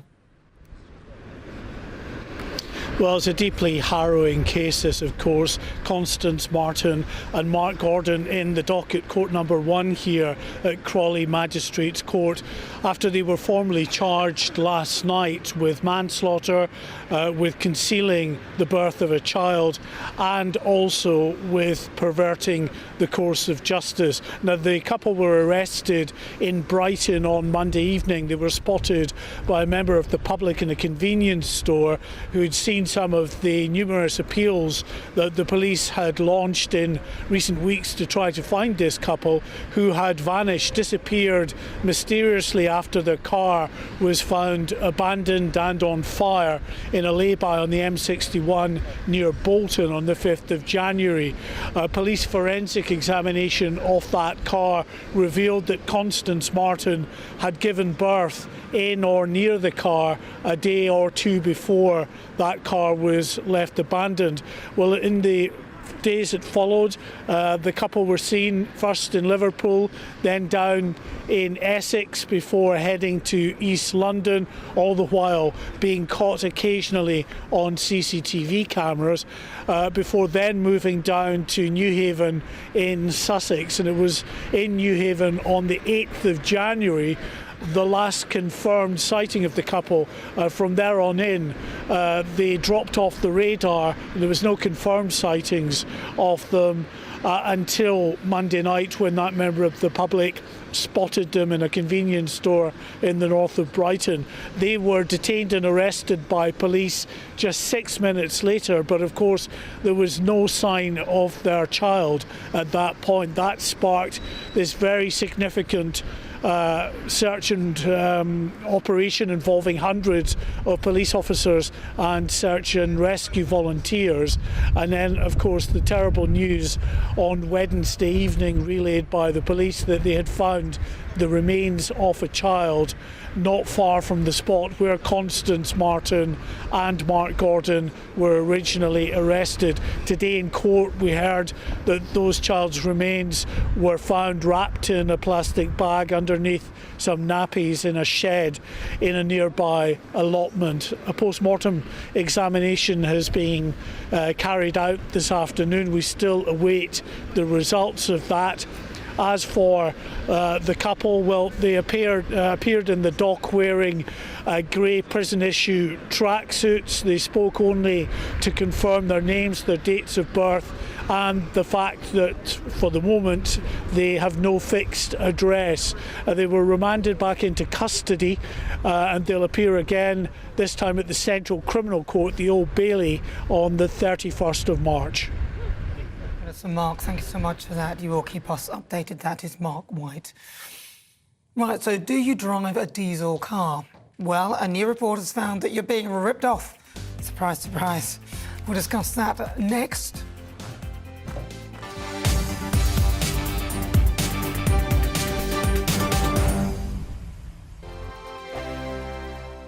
It's all about family, being in people's living rooms, all the interaction and getting to know who our viewers and listeners are. When I was young, my dad used to say, Nana, stop arguing. I wanted an outlet that would enable me to give my opinion.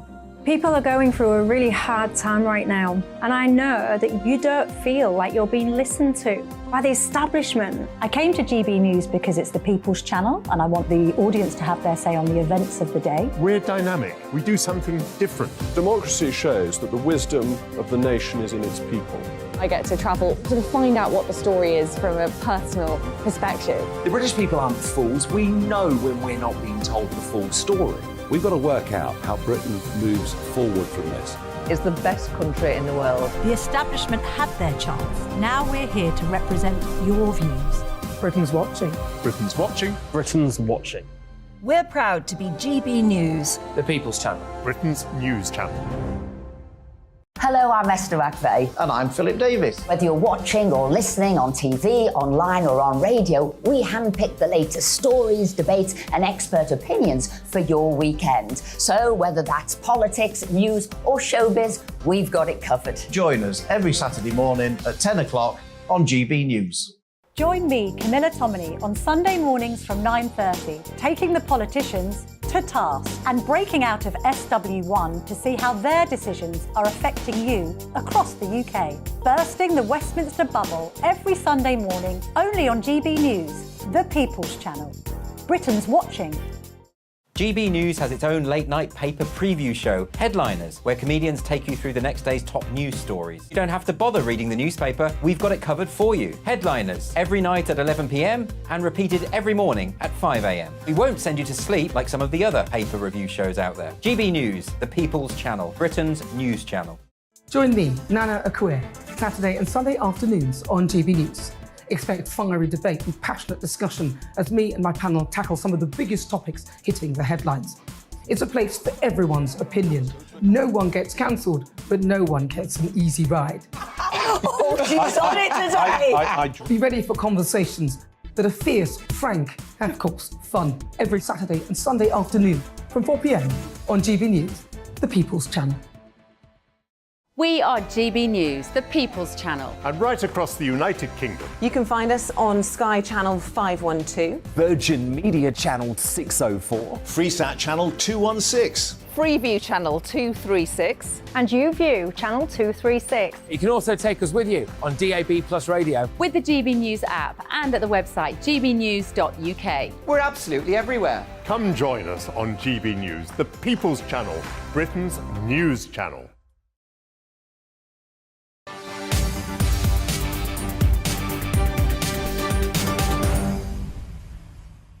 Welcome back. This is GB News on TV, online and on digital radio. I'm Nana Akwe. Now, a new report from the RAC has suggested that diesel drivers could be getting ripped off at the pump. What a surprise. The organisation's found that despite the cost of both petrol and diesel falling in February, savings aren't being fully passed on to consumers. Now, it calculated that drivers are paying around about £7 more per tank than would be if diesel were being sold at a fairer rate. So I'm joined now by GB News' business and economics editor Liam Halligan with On the Money.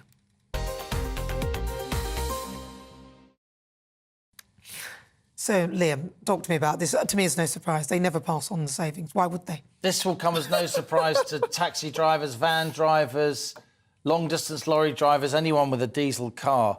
Roughly speaking, Nana, oil prices, the underlying cost of crude oil is about where it was before the war in Ukraine.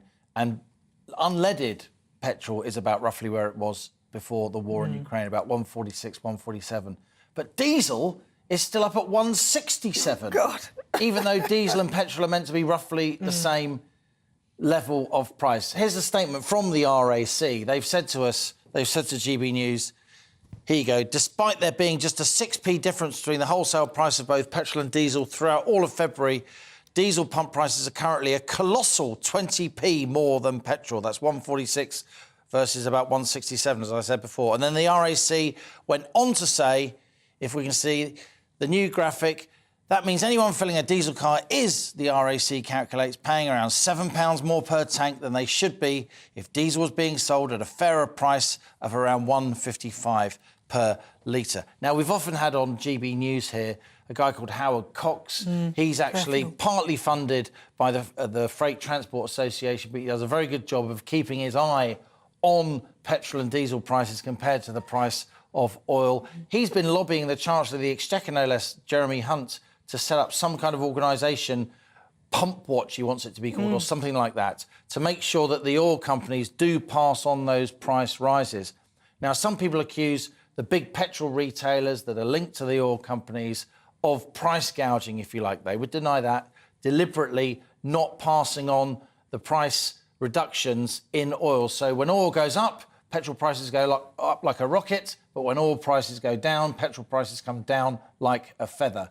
Now, some independent petrol retailers, they themselves are being squeezed by the petrol providers. So we're not saying that all petrol retailers by any means are doing the wrong thing. But the really interesting thing that's emerging now is this huge gap. Do you remember when diesel used to be cheaper than unleaded petrol? 20p more per litre. That is a huge margin.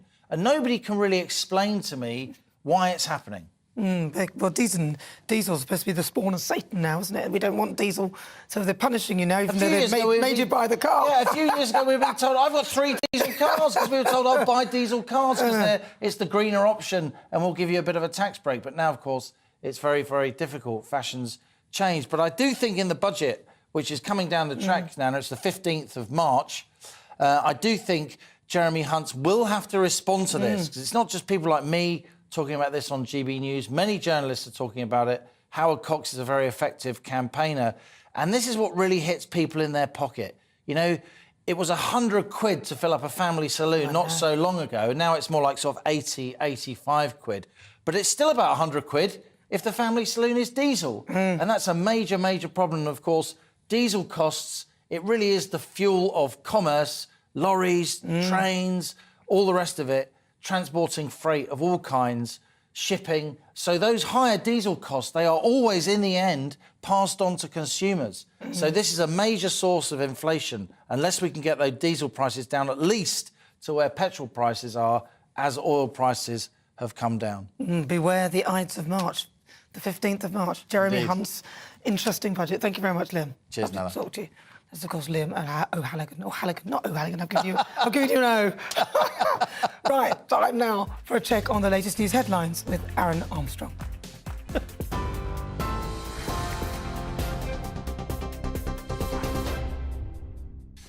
Hi there, it is 34 minutes past 4. I'm Aaron Armstrong in the GB newsroom. Boris Johnson may have misled the House of Commons at least 4 times, according to MPs investigating his conduct over Partygate. The Commons Privileges Committee says breaches of coronavirus rules in Downing Street would have been obvious to Mr Johnson at the time. The former Prime Minister is set to give evidence about Partygate and about whether he lied to Parliament at the committee inquiry, which will take place on the 20th of March. Mr Johnson says it was his belief the rules and guidance had been followed and there's no evidence to suggest otherwise. The reason there's no evidence to show that I must have known or I must have believed that illegal events were taking place is because I didn't. And I thought we were fighting COVID to the best of our ability in very difficult circumstances in Number 10, in the Cabinet Office, night and day. And I believe that what we were doing was in conformity with the COVID regulation. So that is why I said what I said in Parliament. Constance Martin and Mark Gordon have been remanded in custody, charged with manslaughter after the remains of a baby were found in a shed in Brighton on Wednesday. The pair appeared at Magistrates' Court in Crawley this afternoon, also accused of concealing the birth of a child and perverting the course of justice. They will appear at the Old Bailey at the end of the month. The King and Queen consort will make their first state visits to France and Germany at the end of this month. Buckingham Palace says the 6-day trip, beginning on the 26th of March, will celebrate Britain's relationship with both countries, marking shared histories, culture and values. The royal couple will travel to Paris first and then to Berlin. TV online and DAB Plus radio. This is GB News. Now back to Nana.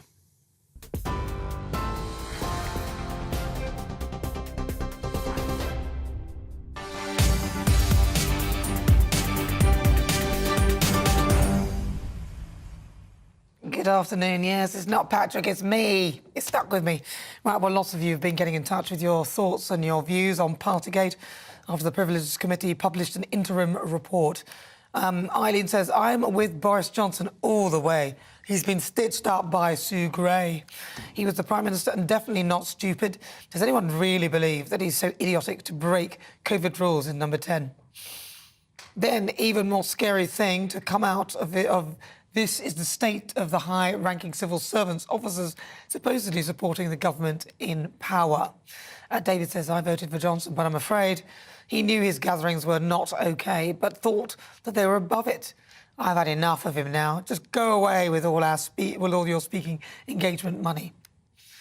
Interesting. Right, coming up, a royal roundup with Cameron Walker, the King and Queen consort first state visit, and I ask if Harry and Meghan should have been booted out of Frogmore Cottage. You know my answer.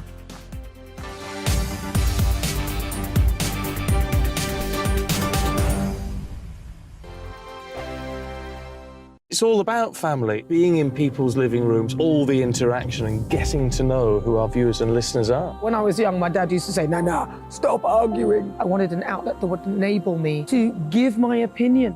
People are going through a really hard time right now, and I know that you don't feel like you're being listened to by the establishment. I came to GB News because it's the People's Channel, and I want the audience to have their say on the events of the day. We're dynamic. We do something different. Democracy shows that the wisdom of the nation is in its people.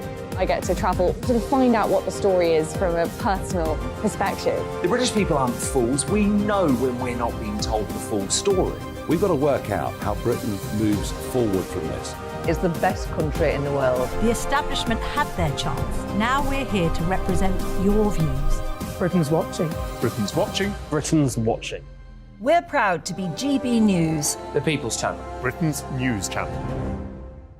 Monday to Thursday, 9 p.m. till 11 p.m. Join me, Dan Wootton. I'll bring you the sharpest takes and hottest debates. Do you not believe in prisons? I don't believe in prisons. I'm completely stunned. I guarantee you there'll be no spin, no bias, no censorship. I actually was personally quite offended by it.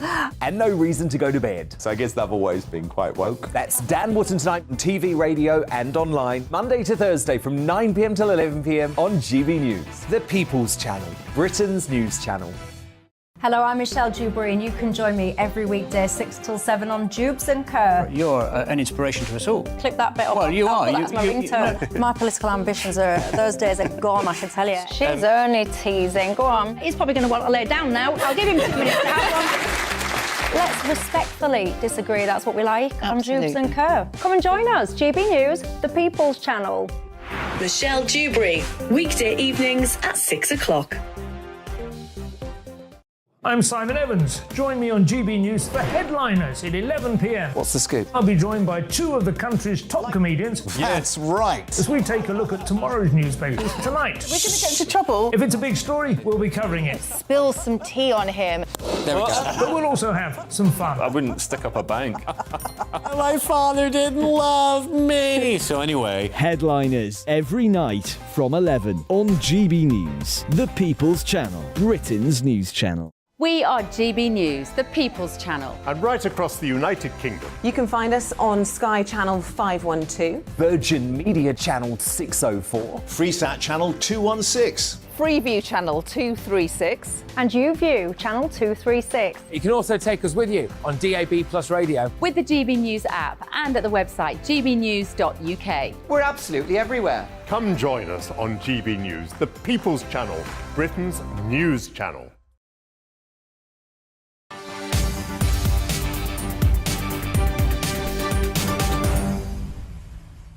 Welcome back. It's just coming out to 41 minutes after 4 o'clock. This is GB News. We are the People's Channel. We're live on TV, online and on digital radio. I'm Nana Acquare. Now, it's been announced for his first royal visit as king, King Charles will go to France and Germany this month. He'll meet President Macron and address the German Bundestag. Both the King and Queen Consort will travel to the continent to improve ties between the countries. Now, the announcement comes a few days after it emerged that King Charles will evict Harry and Meghan Markle from Frogmore Cottage. Well, joining me now is GB News reporter, royal reporter Cameron Walker. Cameron, right, so the first ever visit for the King and, should we call it Queen, right? Yes, Queen Consort, the first of the new reign, is how Buckingham Palace is describing it. The first state visits to France and Germany. It's going to be happening at the end of March, a 6-day visit. The King and Queen Consort will first visit Paris. They're then going to go on to Bordeaux in France before going to Germany, where they'll be in Berlin. And I think they're going to Hamburg as well. So a couple of cities. You're right. I think it was at the request. Well, it was at the request of the British government that their Majesties are going, and it's all about that power of soft diplomacy, strengthening ties with our closest geographical neighbours, France and Germany. There were questions perhaps as to why they haven't chosen a Commonwealth country as their first official state visit. I think perhaps logistics and practicalities played a part in that. They are both in their 70s. It's very close to the coronation. And also the British government felt that France and Germany, diplomatically and in terms of global relations, this was the best place for them to go. But the King is going to be the first British monarch to give a speech from France's Senate's chamber. The Queen, the late Queen, Elizabeth II, never did that. Though, isn't it? That's quite political. He said he promised that he was not going to get involved with it, and already he can't resist. Going to address the Senate, yes. He's also going to be addressing the German Bundestag as well. But I doubt very much, in fact, I'm sure that his speech is not going to include any political opinions. It will very much be power of soft diplomacy in action. But our People's poll revealed that people weren't actually that worried about him meeting up with dignitaries of state and so, didn't it? I mean, talk to me about that. Yes, so this is earlier this week where the King met the European Commission President Ursula von der Leyen following her meetings with the Prime Minister Rishi Sunak, talking about that Northern Ireland Brexit agreement. So there was a lot at the time of politicians came out and said it's a bad idea, it's getting the King involved in politics. But But according to our GB News People's poll, only 8% of the British public are actually opposed to it. 34%, the majority in terms of the numbers here, were indifferent. They didn't really know what to say either way. Some people clearly have made the argument that perhaps it is dragging the king into political controversy. And also, of course, the king has to remain politically impartial. But as head of state, clearly he is expected to meet other world leaders when they are here in the United Kingdom. And from my understanding, a broad range of topics were discussed. Climate change, the war in Ukraine. There was no mention from the guidance I got of talking about the agreement that had just happened. But clearly it was 2 hours after that agreement was made with the Prime Minister. So some people are calling into question that. Buckingham Palace says it was acting on government advice.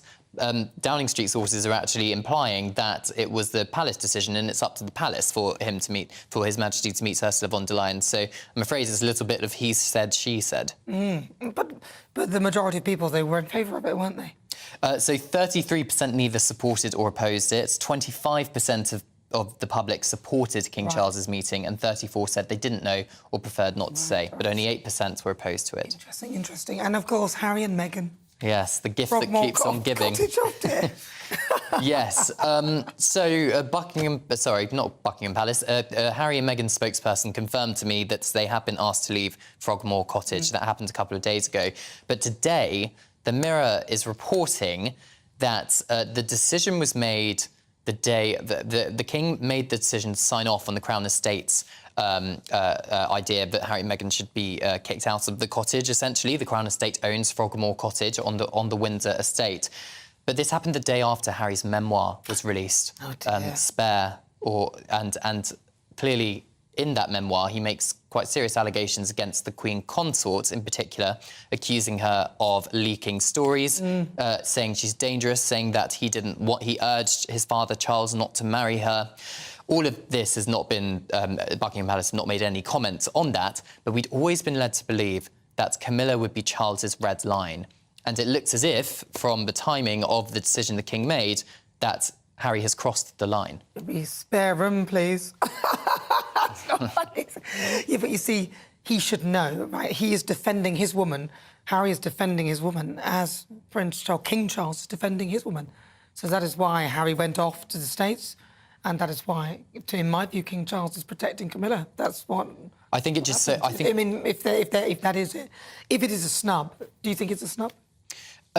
I couldn't be... I mean, Buckingham Palace say it's a private family matter, so I couldn't be drawn into thinking it's a snub, but I just think the timing is very significant as to exactly when he made the decision, the day after the book came out. What it does show, though, is the state of family relations, I think, within the Windsor household. And it means that Harry and Meghan no longer have a base in the UK. We know he's in the middle of a legal battle with the Home Office over their decision not to allow him to pay for his own police protection when he's in the UK. He lost that, and Meghan did as well when they stood back as working members of the royal family.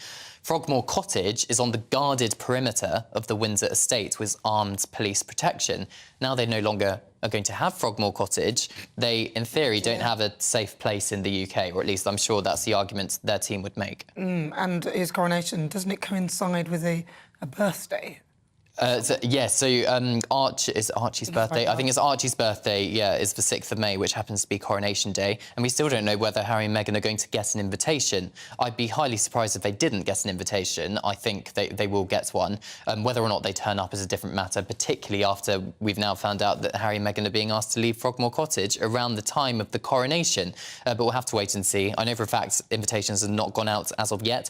Official formal invitations probably won't go out till much nearer the time, but save the dates are certainly on the cards in the next couple of weeks. Do you think he set that date knowing full well that then that gives them an excuse? Because he's quite diplomatic, is Charles? Well, he is quite diplomatic, but I don't think he would ever speak ill publicly of either of his sons, particularly Prince Harry, because he is the one clearly that's causing controversy and can speak out, and he has been shown to speak out. And speaking of Prince Harry airing his views in public. He is taking part in a live stream tomorrow promoting his book. Clearly, all of this has come out this week. So is he going to comment on the fact he's been kicked out of Frogmore Cottage? I guess we'll find out tomorrow. We will, won't we? And replaced by potentially Andrew. Yes. Prince Andrew potentially moving into Frogmore Cottage, although reportedly he's quite reluctant to do that. Royal Lodge, where he currently lives, which is a big mansion on the Windsor estate close by, is falling into a bit of disrepair, needs a lot of money spent on it, reportedly, and Prince Andrew cannot afford the upkeep. Well, listen, Cameron, thank you very much. Cameron Walker, he's our GB News royal reporter. Now, this story, which caught my eye, which I was, I just don't understand why this is happening, but a venue that hosts a drag act for babies has come under fire from campaigners accusing it of performing sexualised shows for children.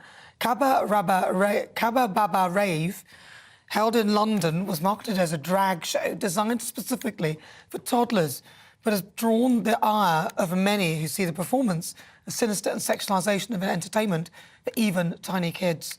With me now is Calvin Robertson, GB News presenter and commentator. Calvin, I watched this. I don't even think I could show the performance now on TV. I couldn't probably show any clips of that performance. What was your view on this? This is the frustrating thing, isn't it? No, I wasn't able to show any of the clips on it on my show on Sunday either. It's so annoying because people need to see the evil that's going on. So what I recommend people do is go online, go on Twitter and type drag queen babies and you'll see it all. It's horrible. The drag queens, they have rude names. There's nudity, there's provocative dress, there's overt sexualization. All of this is grooming. That's what it is. But what gets me now is that the parents are taking their babies to these shows. They're buying tickets to go to these drag club shows for babies. Now, this particular event that's being cancelled, that's in the news today, says that it's actually for the parents. It's a cabaret for parents, and they can bring their babies with them so that the parents are no longer listening to boring toddler music. But if it's for parents, then it should be in a strip club. If it's a cabaret, it should be in a strip club. It should not be in a venue where they're inviting babies along. That's a safeguarding concern. The normalisation of sexualisation of children is grooming, and that's a nice word for it. What we're talking about here is paedophilia. Let's be frank. Well, I mean, look, you say that, but none of that is proved. There's no evidence that there is any paedophilia going on there. So just to strike that off. Oh, there is. I could give you all the evidence. No, but so this is good. The Times did an article this week. But at this Kaba Baba Rave thing, or whatever it is, we don't have any evidence that that is actually happening in the place. For me, simply looking at it, and also they're not here to defend themselves, but for me, looking at it, I just don't understand what parents would take their children, babies, to this, because I know if I show my son Ivory something, he's only 5, he'll pick up on bits of that and he might try and copy it. What kind of man would want to dance like that in front of babies? I don't get it. Indeed. There was a really, really awful article in the Times this week defending these drag queens and saying, culture warriors are stoking up hyperbole for nothing. And I won't talk about the author because he's rubbish. But the article itself said, I can't see a single instance of drag queens grooming children. And there are at least 7 on a very basic quick Google, and these are racking up. So it is happening more and more. So next Friday, 11 a.m, I'm going to go down with Turning Point UK to the Great Exhibition in SE22 9EP, and we're going to protest against these awful drag storytelling hours. So if people want to join me next Friday at 11 a.m. at the Great Exhibition, you are more than welcome. But Calvin, like, the parents are taking their kids, and they're actually saying that it's fun. And they're saying that they feel fine and it's safe. There is no evidence, in particular for this one we're talking about, of any level of grooming. So, I mean, I don't like these sort of things. Any good parent should say, I don't want my baby around an adult who is dressed provocatively and or nude with a rude stage name, and you check their social media, and most of these drag artists have very provocative social media too, and you think, why would you want to take your baby to something like that? It's a parent's number one responsibility to safeguard their child. That's the purpose of a parent. So I don't understand the mentality other than these people that say it's exclusivity. Calvin, are you a parent? Because I'm a parent, and I know that nobody tells me how to parent. So parents don't listen to being told things like that. I don't understand why a parent would do that, but they are in the company of their parents. Yeah. Well, exactly. This is the problem. That parents need to start parenting again. If you're taking your child, your baby, it doesn't matter what age they are, if you're taking a child to adult entertainment, there's something wrong there. And it's because people are saying, oh, we're inclusive of the LGBTQ plus community. And a lot of my LGB friends are saying, why are they lumping in TQ plus with us? Because this is inappropriate. A lot of my gay friends have said we've fought for years to get rid of this myth that homosexuality is something to do with paedophilia. Of course, we've fought against it for years. And now the drag queens and the trans lobby are bringing people back together. We're running out of time. And just to say, I don't think there's any actual link to paedophilia and homosexuality. But thank you very much for your thoughts. That is Calvin Robertson, who's our GB News presenter. Don't forget to check him out on his show on Sundays, 3 o'clock. Now moving on, MP Neil Coyle faces a 5-day suspension from the House of Commons after using abusive language with racial overtones towards a journalist during one of 2 drunken confrontations. Now, Coyle has said that complaints about his drunk and offensive behaviour have quite possibly saved my life by compelling him to stop drinking alcohol. He's been talking to Gloria De Piero and said that if he's reinstated by the Labour Party, he will not bring the party into disrepute again. I knew I wasn't in control, and I knew the only way for me was to stop altogether. And initially, my thinking was I need to stop for a period. I didn't think, even then, I wasn't thinking I need to do this full stop. I felt at that point, if I could get to Christmas, that would have been a pretty solid achievement. The longer I've done this, the easier it is to realise that drinking has been a problem for a longer time in my life, and also that the only way to keep myself safer and healthier is to stop altogether permanently.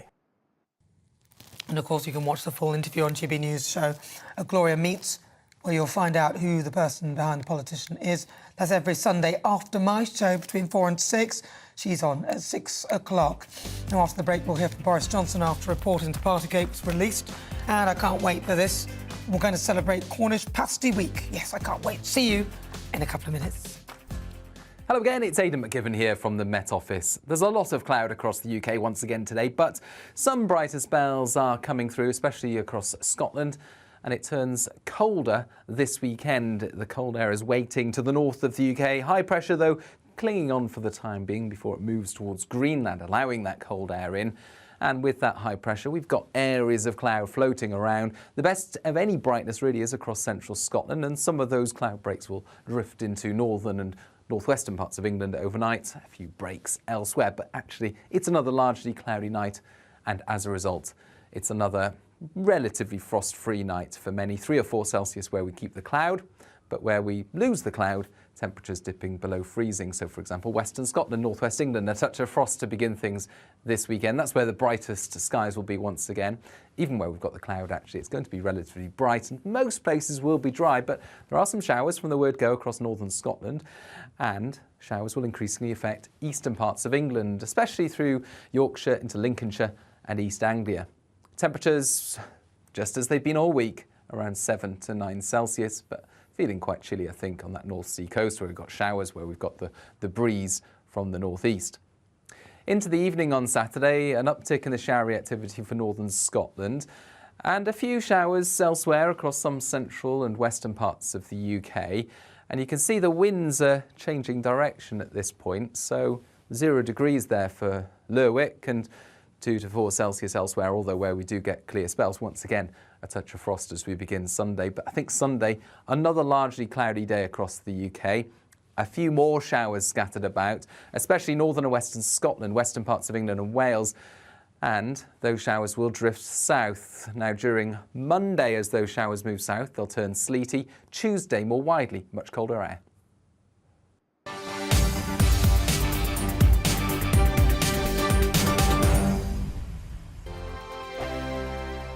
I joined GB News because I was sick and tired of not hearing my views being represented, not just mine, but so many people that I knew and spoke to. I just couldn't get my voice out there. I couldn't say anything, I couldn't do anything. Whatever the narrative was, I kind of had to follow it. GB News is there to provide a voice for those who have been ignored by the establishment media. We think different things, we've got a different style. GB News is here to be optimistic and positive about the future. It's real kind of dynamic and flowing, with the audience very much at the heart of it, like a big family.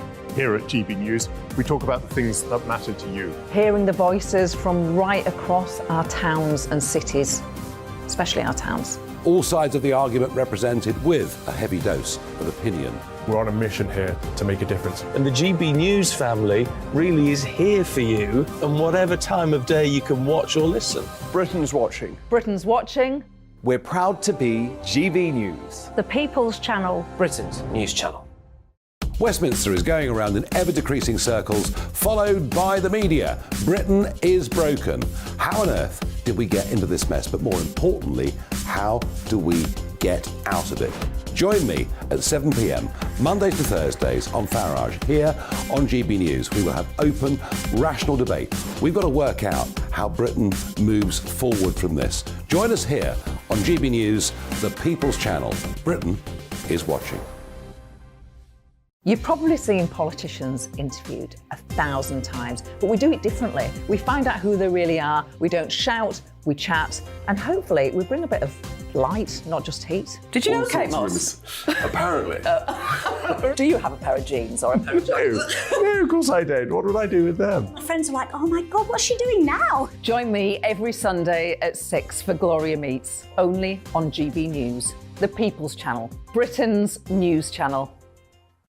I'm Jacob Rees-Mogg, the Member of Parliament for North East Somerset and a former government minister. For years, I've walked the corridors of power in both Westminster and the City of London. I campaigned in the largest democratic vote in our island story. I know this country has so much to be proud of. We need to have the arguments, the discussions on how we make it better. The wisdom of the nation is in its people.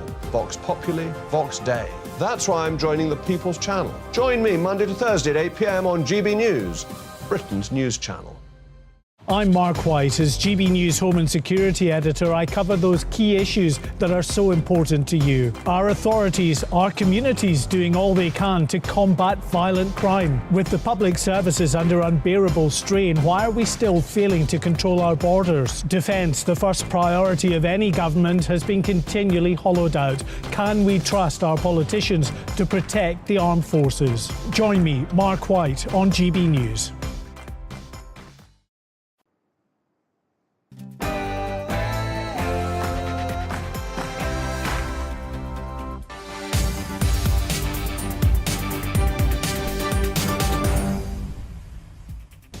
Good afternoon, it's just gone 5 o'clock. You're with me, I'm Nana Akweer. This is GB News on TV, online and on digital radio. I'm in for Patrick Christys on GB News.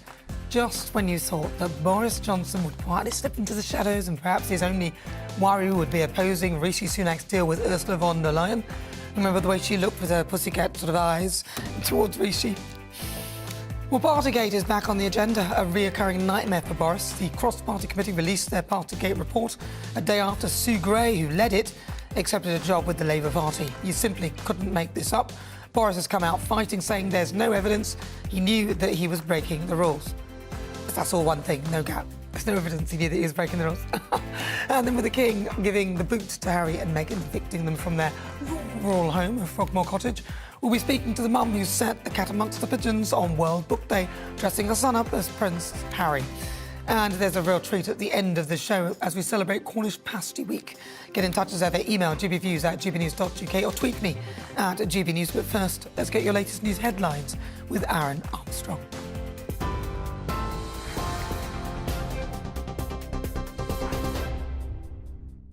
Hi there, it's a minute past 5 here in the GB newsroom. Boris Johnson may have misled the House of Commons at least 4 times. That's according to MPs investigating his conduct over Partygate.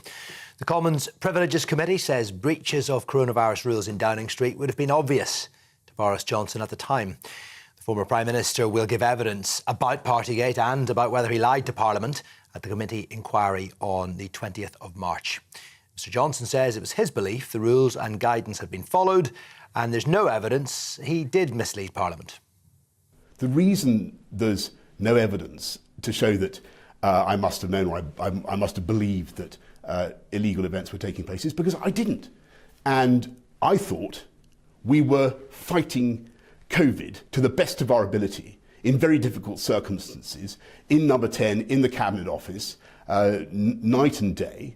And I believe that what we were doing was in conformity with the COVID regulation. So that is why I said what I said in Parliament. Well, Boris Johnson says he would have queried Sue Gray's independence before appointing her to investigate Partygate if he'd known she'd join Labour.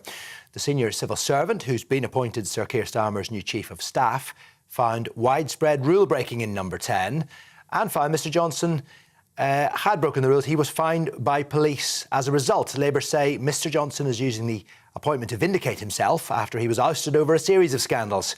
But Conservative MP Jacob Rees-Mogg is calling for a proper inquiry into the appointment. Former MP accepted her 2 reports on the strict understanding that she was impartial, and that now looks wrong. No confidence can be placed in the evidence she secured or passed to the police, so instead there should be an investigation into her and to her appointment. We should have an inquiry into what she has done and her contacts with Labour whilst she's been a civil servant, particularly those with the office of the Leader of the Opposition. Constance Martin and Mark Gordon have been remanded in custody after the remains of a baby were found on Wednesday. The pair were charged with manslaughter, concealing the birth of a child and perverting the course of justice at Crawley Magistrates Court. The remains of the baby, named in court documents as Victoria, were found in a shed in Brighton following a major search. The pair will appear at the Old Bailey at the end of the month. A reality TV star has been sentenced to 21 months in prison for sharing online a private video of himself having sex with his ex-girlfriend. Stephen Bear was accused of circulating footage of him and Georgia Harrison having sex in his garden in August 2020.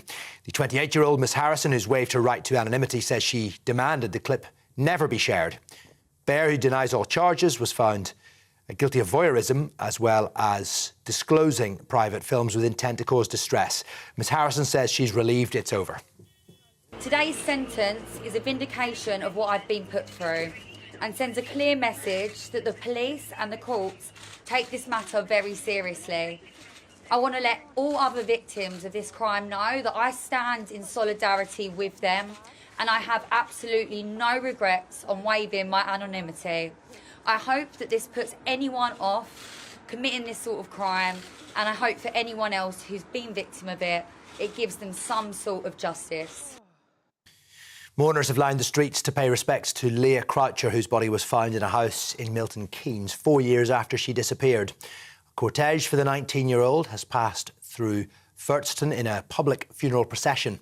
Thames Valley Police found human remains at a property last October following a tip-off from the public. Ms Croucher was last seen walking to work in February 2019. Neil Maxwell was found dead 2 months after her disappearance. He remains the only suspect in the case. MP Neil Coyle has apologised in the House of Commons and says he's ashamed of his behaviour after he was found to have breached Parliament's bullying and harassment policy. The independent expert panel recommended a 5-day suspension for the former Labour politician. It follows reports of foul-mouthed and drunken abuse of another MP's assistant, and he's also accused of bullying and harassing a parliamentary journalist. Both instances took place in a Commons bar. The King and Queen consort will make their first state visits to France and Germany at the end of the month. Buckingham Palace says the 6-day trip, beginning on the 26th of March, will celebrate Britain's relationships with both countries, marking shared histories, culture and values. The royal couple will begin in Paris and then travel on to Berlin. This is GB News. More as it happens. Now back to Nana Akua.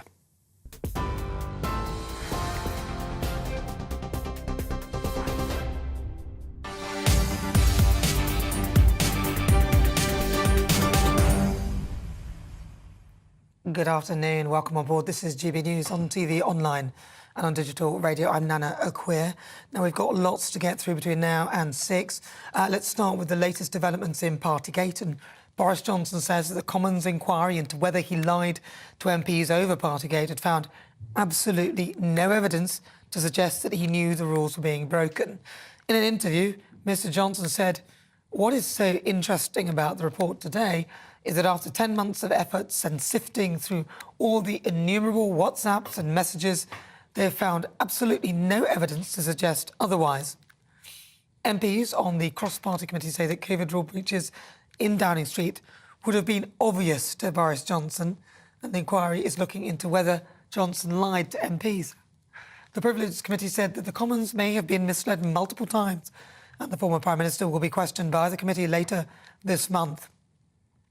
Now, the report landed as Conservative MPs continue to criticise Sue Gray for agreeing to become Sir Keir Starmer's Chief of Staff.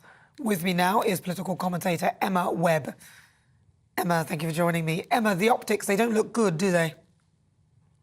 No, not at all. I actually couldn't quite believe what I was seeing when this news came out.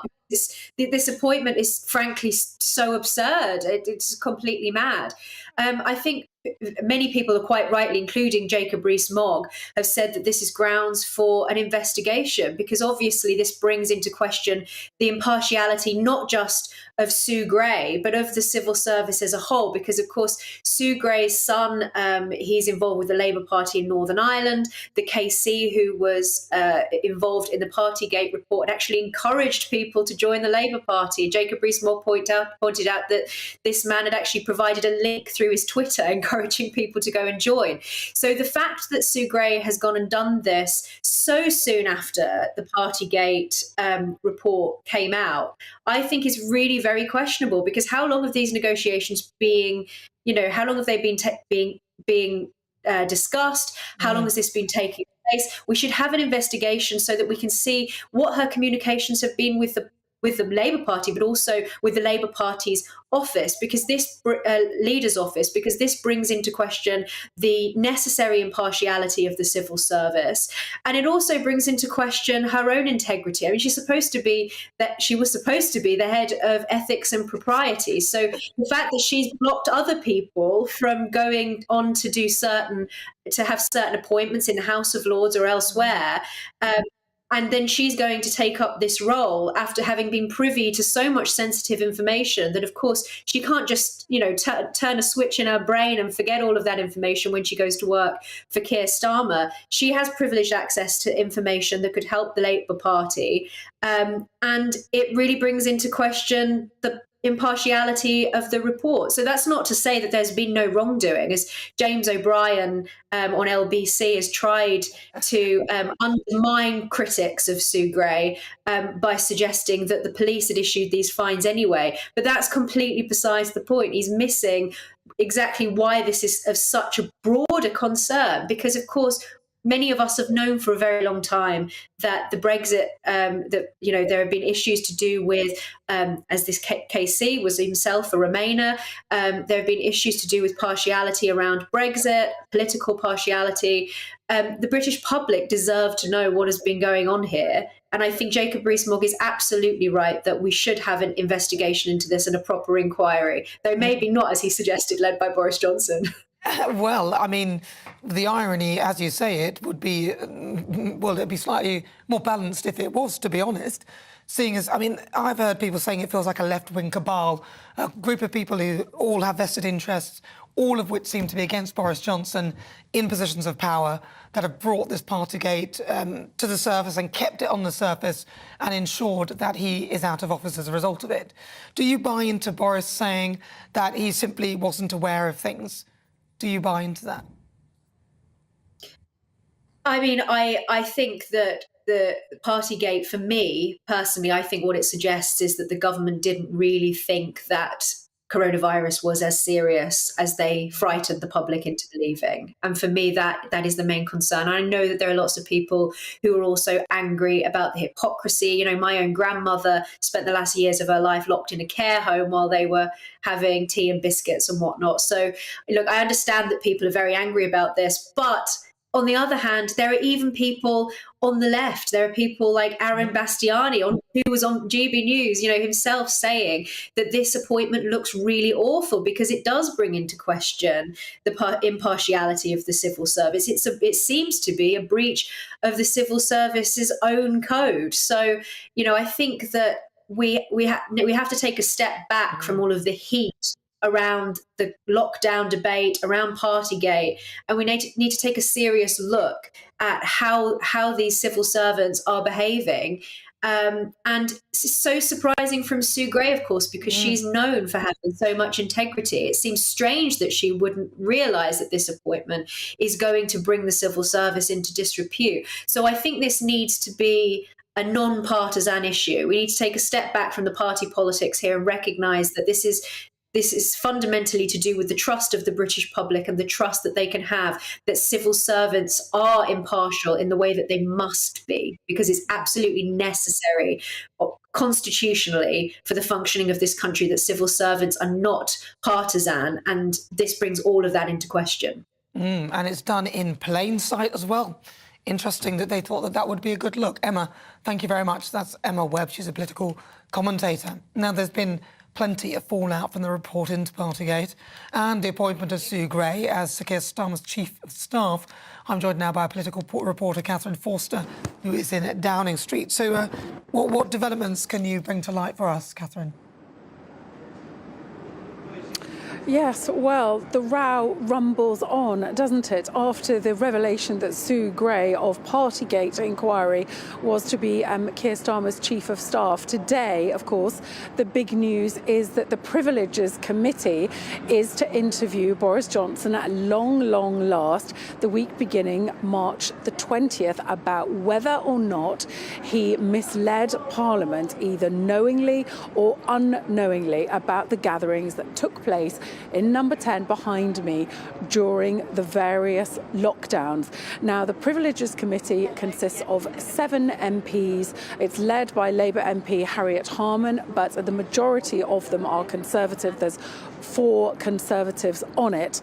Their job is to look at all the evidence. Now, some of that will have come from the Sue Gray report, but they've sent out dozens and dozens of questionnaires to people. They've actually looked at the layout of Downing Street itself. They've been looking at this for months. And today, this report that dropped at lunchtime, 24 pages, does seem quite damning at the moment for Boris Johnson, in that they've said there is evidence that the House of Commons may have been misled and that the breaches of guidance would have been obvious to Boris Johnson on several occasions. They saying simply there were so many of these gatherings that he must have known what was going on. And there is one quote, he's handed over lots of WhatsApp messages to them, and he did give one quote in November 2020 where he said that leaving party at number 10, probably the most unsocially distanced gathering in the UK right now, so making a joke of it.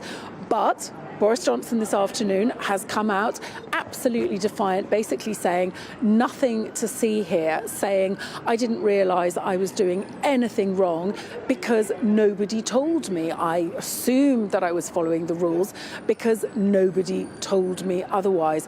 And also, by implication, inferring that Sue Gray may not have been altogether impartial, and so casting doubt on the whole process through this very surprising appointment by Keir Starmer. It wasn't just Sue Gray. It was the KC that she would get her advice from. Her own son is involved with the Labour Party. It just seems to be quite a thick plot. I mean, for me, it seems to be a lot of things going on there. Is there any likelihood of Sue Gray being investigated, as Jacob Rees-Mogg suggested?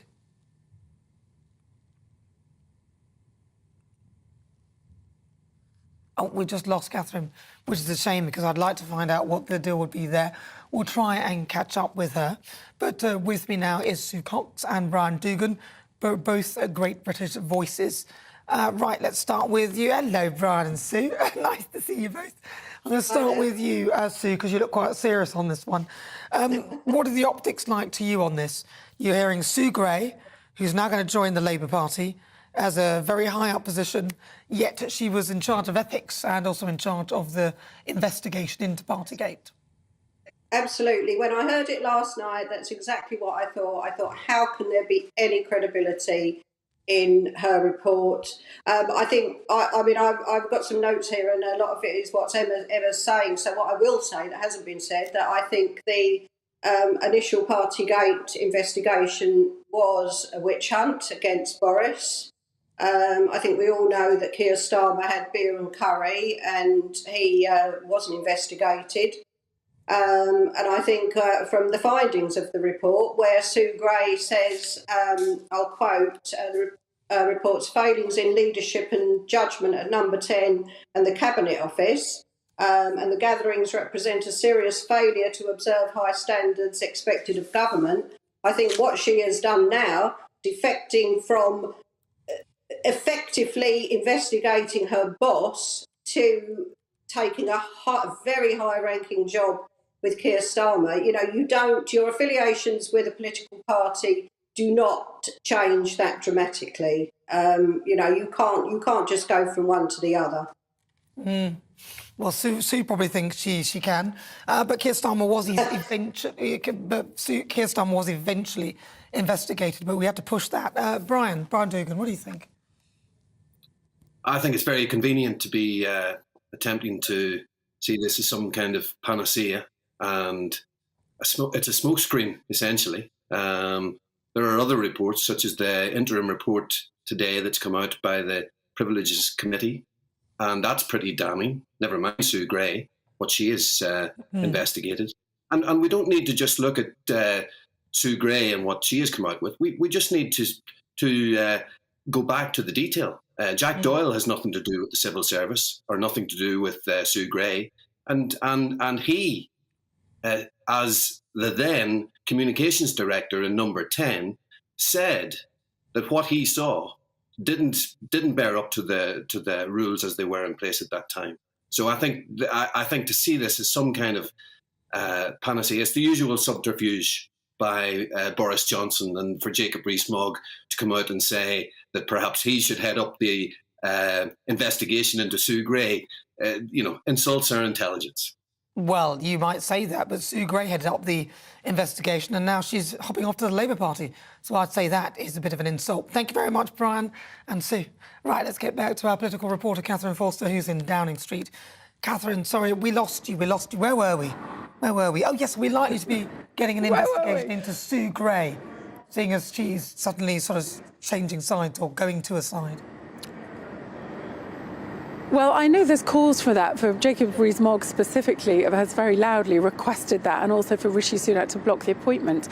I would say it's probably unlikely, but certainly there is a lot of pressure on Rishi Sunak to, at a minimum, delay the appointment. Now, it's expected that the body which evaluates and assesses how long you have to wait before you go from the civil service into another job tends to recommend 3 to 6 months, usually.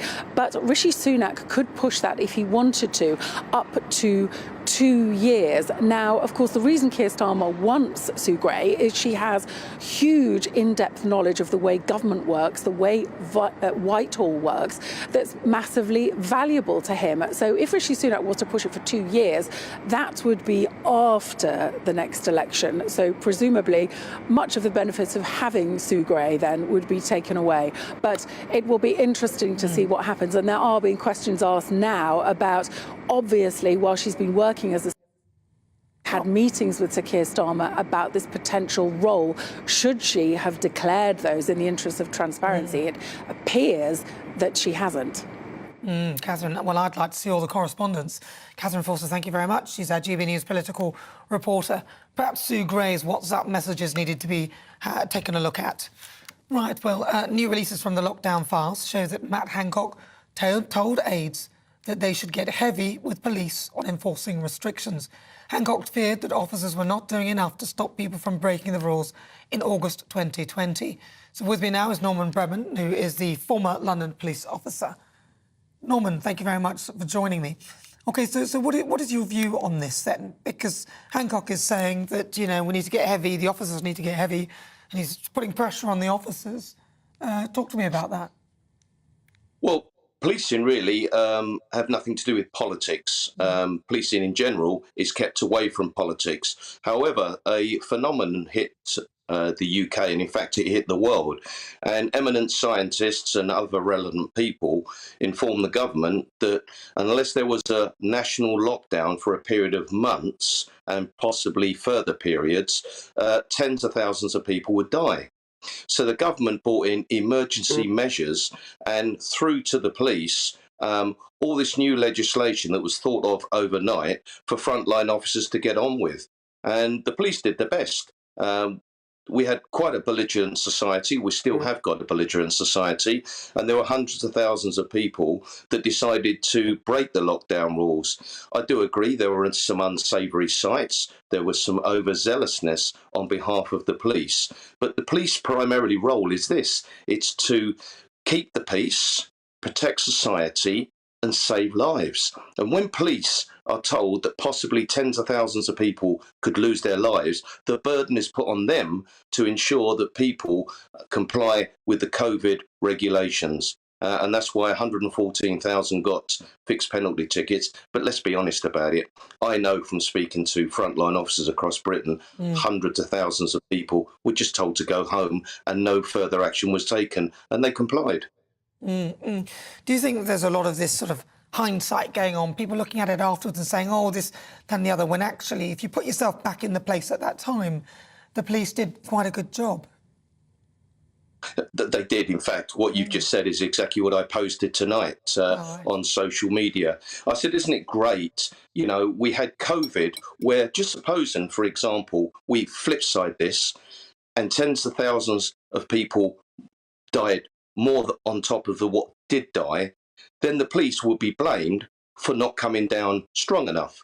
If the police come down tough at the time, believing that they were saving lives, and don't forget, it's one of their primary roles, and not that many lives were lost, well, the police are blamed there. And I'll be quite honest with you, this is the reality of policing today. It appears no matter what the issue or problem is, somehow it filters down to frontline police officers to be blamed for just about everything in society.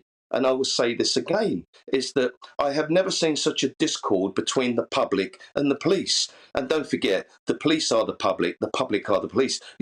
That's what policing is all about. And we now have a society where I'm afraid they bash the police, often helped by some mainstream media, to such a degree that it's a bit like a relationship. If you bash someone and abuse and insult them day in and day out, never giving them a chance to do what they want to do, and that's play their part in a relationship, then you're going to lose them. And it's not until you've lost them that you realise what you once had. And you've got the best police service in the world. They're not perfect. Some have committed horrific crimes, just a few, but the sad reality is it's the majority that really are the police service that have to pick up the pieces. And at this moment in time, they're bashed, blamed, maligned, attacked, insulted, assaulted every single day of the year. And that's why 20% are looking at leaving the British Police Service in the next 2 years. If they leave, who the hell is going to police the streets? It's then the law of the jungle. So as I say,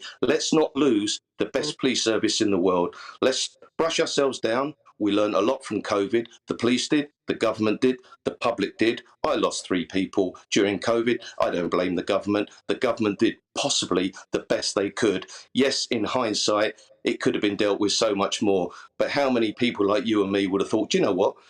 Wish I'd taken that job. I've been on £150,000 now. But that's life. I'm now on 30,000. Such is life. Maybe next year we'll get a better job. Do you think people sort of need to move on from all of this, going through the lockdown files? I mean, obviously we're going to have an investigation into the things we could have done better, but it seems, you know, the wrestling with Partygate, the lockdown files, taking us back to a time which is gone now. And yes, we need to learn the lessons, but, you know, there are other things going on right now that we need to be focusing heavily on. Do you think that we're losing focus? Absolutely.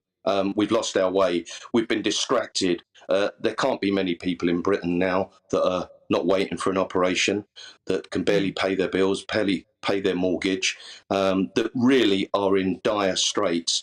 And in London alone, just to give you an example, in the last 7 days, 20 people have been stabbed. We've had a couple of murders, and in one 34-hour period, 12 people were stabbed in London alone, and there are people being stabbed and murdered all over Britain. Really, that's where the police should be focusing their time. And I don't know why, and I'm at a loss. Maybe I'm an old dinosaur, an old fart, but I would have thought, just like after the Second World War, Britain pulled its pants up. There was moral fibre, community spirit and respect. And do you know what we did? Everybody did their bit. We didn't have iPhones, top of the range motors, hundreds of thousands of pounds in salary. People had the bare minimum. And I don't know why all political parties can't put aside their differences, realise that the country is on its knees. People are hurting. You've got the best police service in the world that you ignore, you don't pay well enough, and people can't pay their bills, and people are dying of misery and loneliness. That is where the distraction has been taken away from, and that's my priority. And I know it's many frontline police officers to protect society, keep them safe and save lives. And I just wish more concentration could be on the good, outstanding officers rather than the few that sadly fail us all. Norman Brennan, thank you very much for that. He's a former London police officer. Good to talk to you, and apologies if anyone was offended by the word that he used there earlier. Right, earlier we discussed criticism of a drag show for babies and toddlers held in South East London, while the organisers of the event gave this response to some of the criticism that they've received. We are aware of comments on social media directed at Kaba Baba Rave, part of the 2023 Vault Festival programme.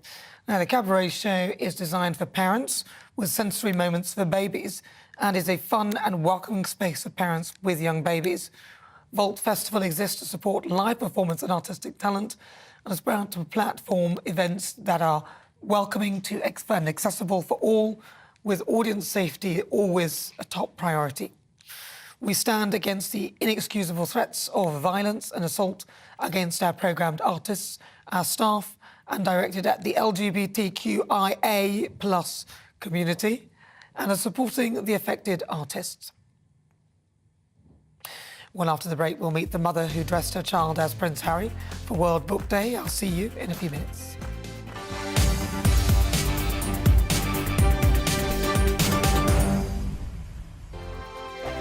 First and foremost, I'm a GB News fan, and I was before I was working here. Just love the fact that we're asking the questions that a lot of establishment media won't ask. With a bit of a twist, we not only want to inform you, but we want to keep you entertained. It's worth the drive because you get in and the team's all ready and waiting, they're itching to go, and it's a proper little family. GB News is the People's Channel. It's the audience that makes the programme sing. We're giving our viewers and our listeners a voice.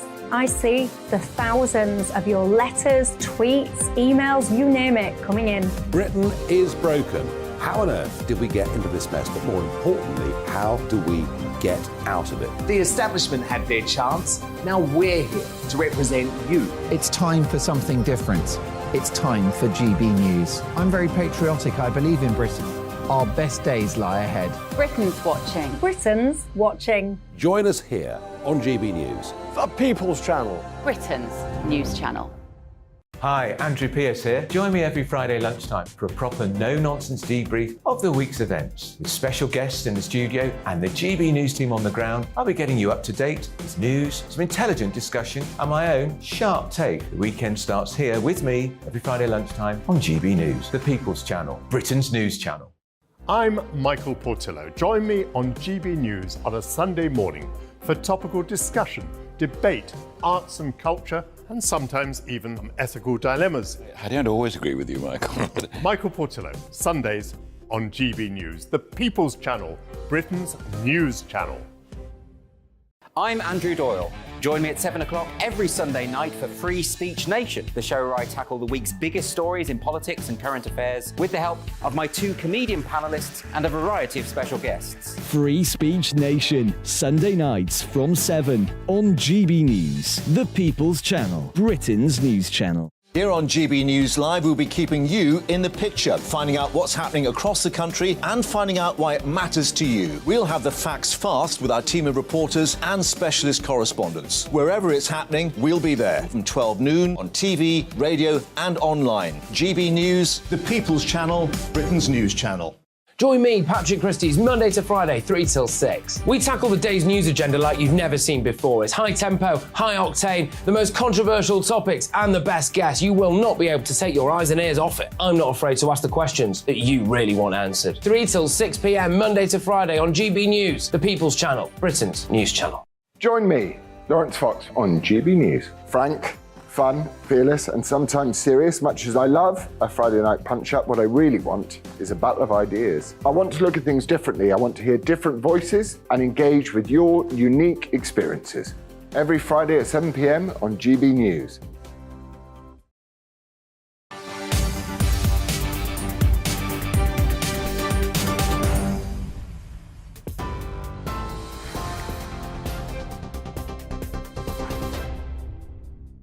Welcome back to GB News. It is just after 5:30. I'm Aaron Armstrong. We start with some breaking news from the last half an hour or so. Welsh Ambulance Service staff have called off an upcoming strike after reaching an agreement with the government on a pay offer. Now, the GMB and Unite unions say they've made significant progress in talks. The strikes were meant to take place on Monday and Wednesday next week. The unions say, though, they will continue their discussions with the Welsh Government because no decision has yet been taken on calling off further strike action. Well, Boris Johnson may have misled the House of Commons at least 4 times, according to MPs investigating his conduct over Partygate. The Commons Privileges Committee says breaches of coronavirus rules in Downing Street would have been obvious to him at the time. Well, Mr Johnson, who was fined by police for breaking lockdown rules, maintains all rules and guidance had been followed. The reason there's no evidence to show that I must have known or I must have believed that illegal events were taking place is because I didn't. And I thought we were fighting COVID to the best of our ability in very difficult circumstances, in Number 10, in the Cabinet Office, night and day. And I believe that what we were doing was in conformity with the COVID regulation. So that is why I said what I said in Parliament. Constance Martin and Mark Gordon have been remanded in custody after the remains of a baby were found on Wednesday. The pair appeared at Crawley Magistrates Court earlier. They were charged with manslaughter, concealing the birth of a child and perverting the course of justice. They will appear at the Old Bailey at the end of the month. TV online and DAB Plus Radio, this is GB News. But now, it's back to Nana.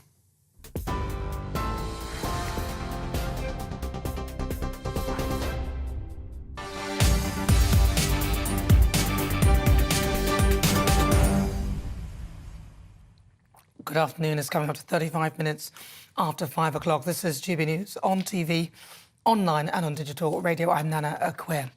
Now, Harry Potter, Where's Wally and Gruffalo are some of the top characters that you might expect kids to dress up as for World Book Day. But an autobiography from a certain redhead prince has inspired swathes of children to dress up instead as the Duke of Montecito. A photo posted by hairstylist and makeup artist Melissa Wright went viral after she transformed her 3-year-old son Ellis into Prince Harry. Melissa joins me now. Hello. Melissa, what possessed you to do that? What possessed you to... Hello. So, Melissa... Hello. Hi, Nana. Well, so, Melissa, thank you so much for joining us. Good evening. So, have you read the books there, Melissa? Sorry, can you say that again? I said, have you read Spare? Oh, I still can't hear you. Have you read Prince Harry's memoir? Have I read it? Have you read it? Part of it. Part Yeah. of it. I don't get very much time with these two, so I tend to pick it up and then have to put it down again quite quickly. But I'm yes, working my way through it. So who decided that Ellis would be dressed as Prince Harry? Did he choose or did you? It was a bit of a joint effort from all three, I would say, actually. He doesn't particularly have a favourite, character in a book, but he's quite obsessed with the royal family and he does really like the idea of being a prince. So I guess that's where it originally came from. That's me! That's so cute. And you can see he's very excited about it all. Oh, wow. Look, that's you. So he didn't want to take the beard off last night, that's for sure. So what is the beard made of? Is it stuck on hair or did you just draw it on or What is?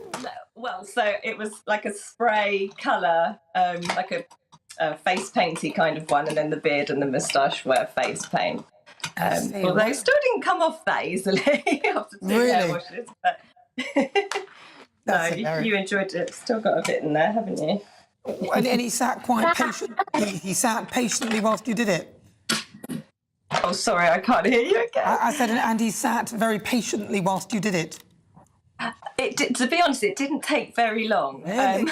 I was being self-critical of myself. Anyway, obviously 3-year-olds don't stay still for very long. So he was fine for the beard, and then he liked the moustache, and then when it came to the hair, he'd got bored by that point. So, although I guess we had to be ready so early that it only took about 10 minutes. Really? Crikey. Have you got a history of doing this sort of thing? Have you got a history of doing this sort of thing? You're so noisy. Sorry, could you say that again? I said, have you got a history of doing this sort of thing?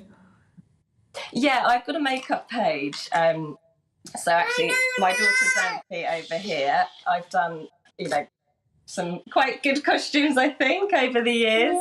Obviously, as she's got older, she has much more of an opinion, and she's got a favourite character, which Ellis, he, as soon as I said, what about a prince, or what about, and he was like, a prince.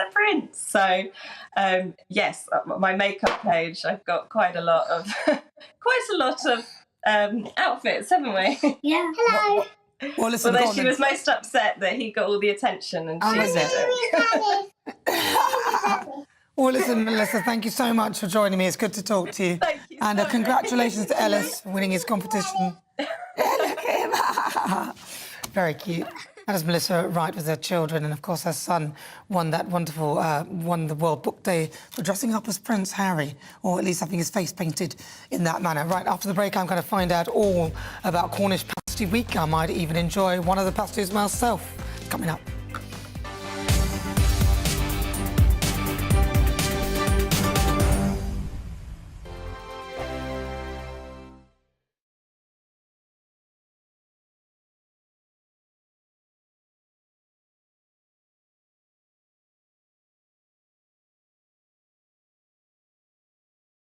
It's all about family, being in people's living rooms, all the interaction and getting to know who our viewers and listeners are. When I was young, my dad used to say, no, stop arguing. I wanted an outlet that would enable me to give my opinion. People are going through a really hard time right now, and I know that you don't feel like you're being listened to by the establishment. I came to GB News because it's the People's Channel, and I want the audience to have their say on the events of the day. We're dynamic. We do something different. Democracy shows that the wisdom of the nation is in its people. I get to travel to find out what the story is from a personal perspective. The British people aren't fools. We know when we're not being told the full story. We've got to work out how Britain moves forward from this. It's the best country in the world. The establishment had their chance. Now we're here to represent your views. Britain's watching. Britain's watching. Britain's watching. We're proud to be GB News. The People's Channel. Britain's news channel. Hello, I'm Esther McVeigh. And I'm Philip Davis. Whether you're watching or listening on TV, online or on radio, we handpick the latest stories, debates and expert opinions for your weekend. So whether that's politics, news or showbiz, we've got it covered. Join us every Saturday morning at 10 o'clock on GB News. Join me, Camilla Tominey, on Sunday mornings from 9:30, taking the politicians to task and breaking out of SW1 to see how their decisions are affecting you across the UK. Bursting the Westminster bubble every Sunday morning, only on GB News, the People's Channel. Britain's watching.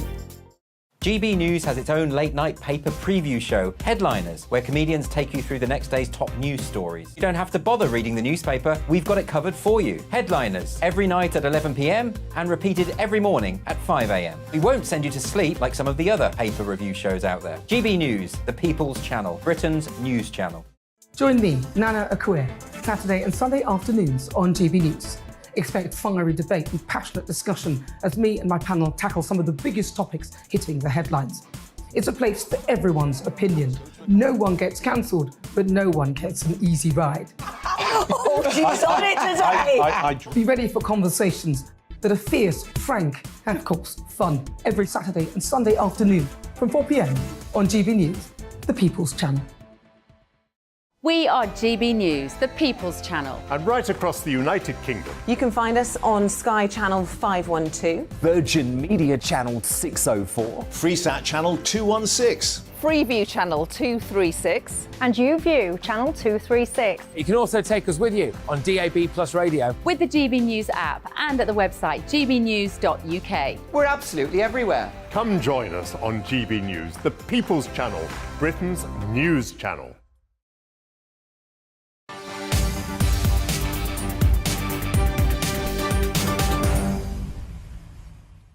Good afternoon. It's coming up to 43 minutes after 5 o'clock. This is GB News on TV, online and on digital radio. I'm Nana Akweer.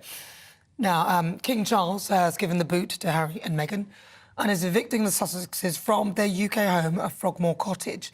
The property was given to the couple by the Queen as a wedding present, and Harry and Meghan are reported to be shocked at the development. Now, it's been reported that Prince Andrew will move into the cottage. With me now is Grant Harold, who is a former royal butler to the King. Grant! I couldn't help it, I always do that. Grant, my goodness, now this is a bit of a... Is this a shocker? Is there any intention here? Because apparently the decision was made after the release of Spare, and Camilla was probably King Charles's red line. Is there anything in this? Do you know the timing is well? It's quite, to my mind, it's quite obvious because we've obviously had the memoir come out. We've recently had the Netflix documentary, and I've always said that I believe, and I don't like the word retaliation, but I've always believed that there would be something that the palace would have to do, and I'm wondering if this is perhaps maybe. I mean, it's also a sensible move because they're hardly living in the UK.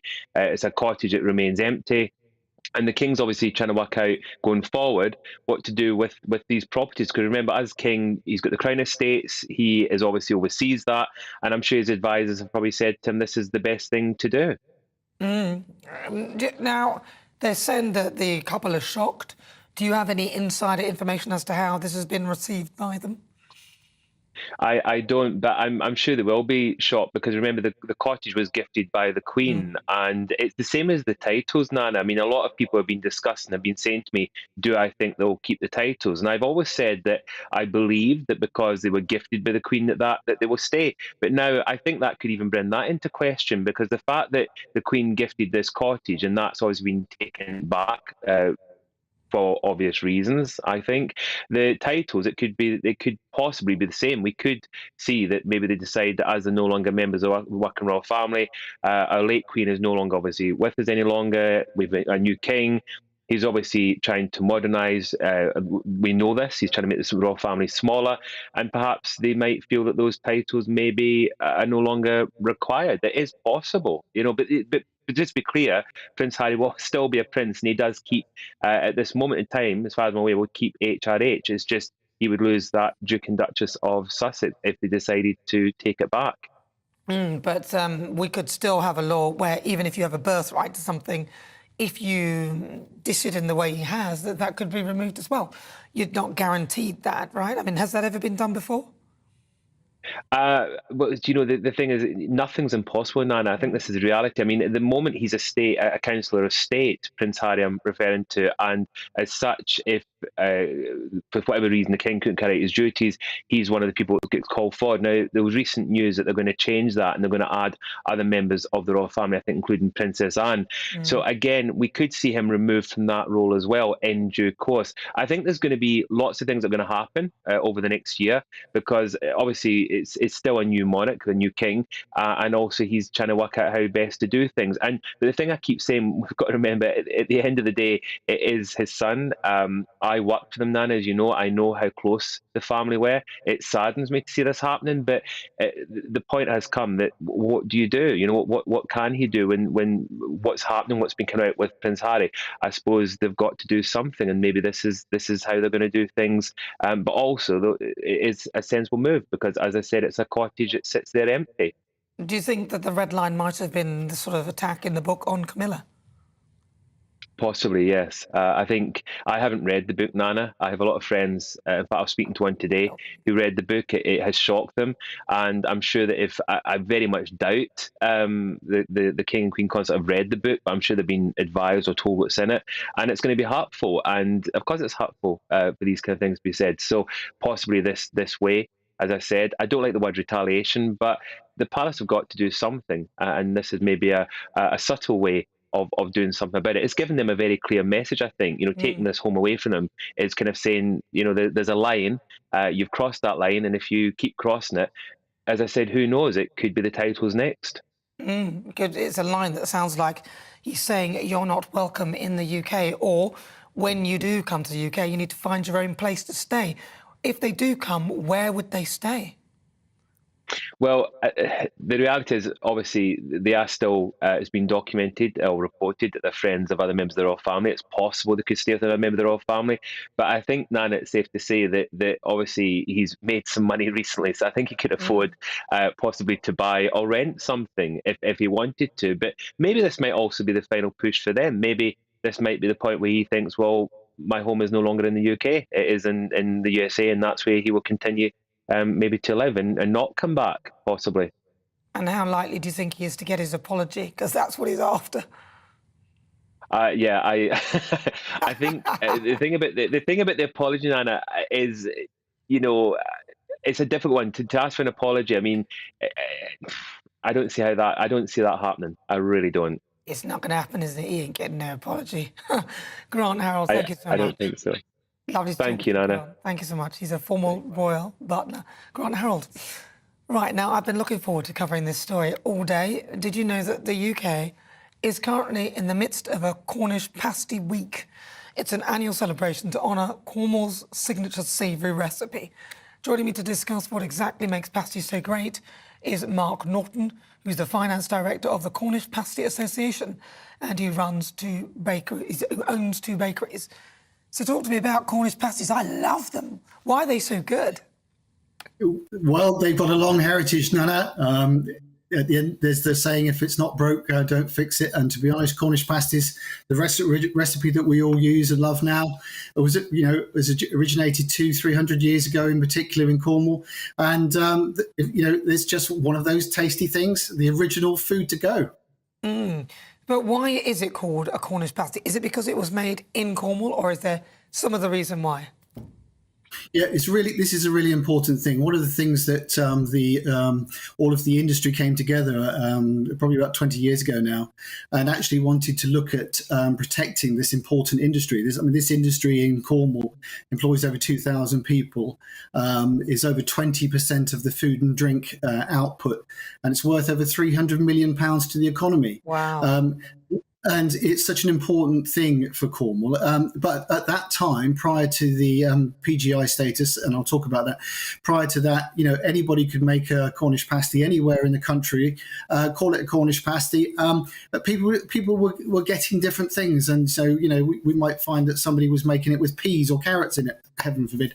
So the industry came together and said, look, what is this? What is a proper pasty? How is it made? And more importantly, where can it be made? And after a long period, 7 or 8 years worth of hard work, it was granted geographical indication status, or PGI, which means that a Cornish pasty can only be made to this particular recipe, and most importantly, it can only be made in Cornwall if you want to call it a Cornish pasty. See, now, what is the biggest tip that you give someone who is trying to make a Cornish pasty? What is the secret to that sort of pillow-tucking edge and the whole thing? Is it all done by hand? It's all done by hand. Yep, stick to the basics. The recipe is out there. It's very traditional. It's very straightforward. It's usually beef skirt. It's potatoes, onions, and swede, or turnip as they call it in Cornwall, salt and pepper, and encased in pastry. You have to remember, this was the original food to go that supplied all those miners down in the tin mines and the copper mines of Cornwall. That was their sort of takeaway sandwich, if you like. So it's tried and tested. The crimp allowed the miners to hold the pasty underground without the arsenic that was on their hands from their mining work transferring to the food. Wow, I didn't know that. I really didn't. Do you eat a pasty every day? Well, look at the size of me. Of course I do. I can't tell. I can't see all of you. Do you? How many do you eat a day? Just one, two? Do you get sick of them? No, I mean, I've been in the industry for 12 years, and certainly when I started, it was literally every day. But, and usually by the time the ovens are on about 10 o'clock, you're starting to get a bit hungry. But no, I try and limit it to 2 a week now. Do you ever get sick of them, though? Be truthful, Mark. Oh, never. It's impossible. Absolutely impossible. And I'm not just saying that because I make them. It is literally my favourite food. And so, if the weight would allow me, I would eat them every day. But I've got to make sure that I vary my diet. And where do people go wrong when they're making them? Have you seen a badly made pasty before? Oh, we've seen lots of them. In particular, prior to the protected status, people putting peas in it, people putting carrots in it. People putting all kinds of stuff in it.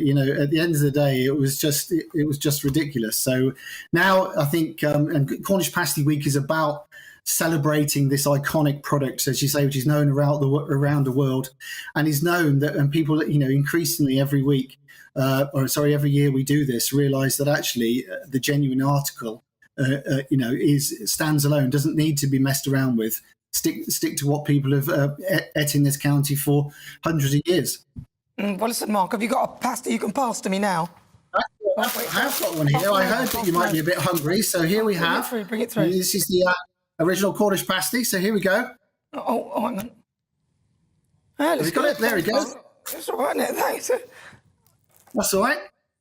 God, and one of the things, Nana, we've been celebrating this week is called the pasty smile. So you can see in front of you, it's actually like a shape of a smile. So we've had some of these in Cornwall today. So this is your Cornish pasty smile, you see.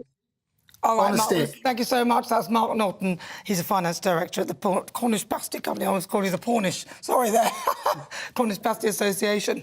Will stay with us because, of course, up next is Michelle with Dubes and Co. Michelle, what have you got coming up in your show? Well, never mind that. Cornish Pasty Week. Who'd have thought that was such a thing? I was listening then, really interesting to his little facts. Did you know that, when they used to take them down the mines, what they often used to do is have one end sweet and one end savoury. Did he tell you that at the start of his thing? I might have missed that, but yes, because then you'd have your main and then you'd get to the other end and you'd have your sweet as well. So what have you got on your show? Oh, yeah, sorry. I just thought that was very interesting, and I can't believe that you're eating that cold, by the way. This should only ever be eaten warmed up. That's what I think. Anyway, are minority groups on TV overrepresented? Well, I'll tell you what, Michelle, hold it right there, because Michelle will tease you in the next hour as to what's coming up on her show. I will see you on Saturday. Enjoy. Hello again, it's Aidan McGivern here from the Met Office. There's a lot of cloud across the UK once again today, but some brighter spells are coming through, especially across Scotland, and it turns colder this weekend. The cold air is waiting to the north of the UK. High pressure, though, clinging on for the time being before it moves towards Greenland.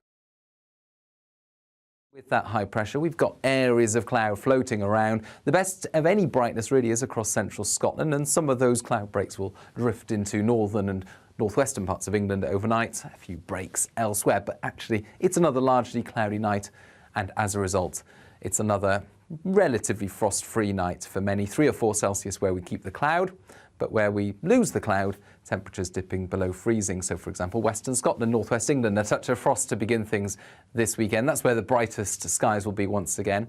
Even where we've got the cloud, actually, it's going to be relatively bright, and most places will be dry, but there are some showers from the word go across northern Scotland, and showers will increasingly affect eastern parts of England, especially through Yorkshire into Lincolnshire and East Anglia. Temperatures, just as they've been all week, around 7 to 9 Celsius, but feeling quite chilly, I think, on that North Sea coast where we've got showers, where we've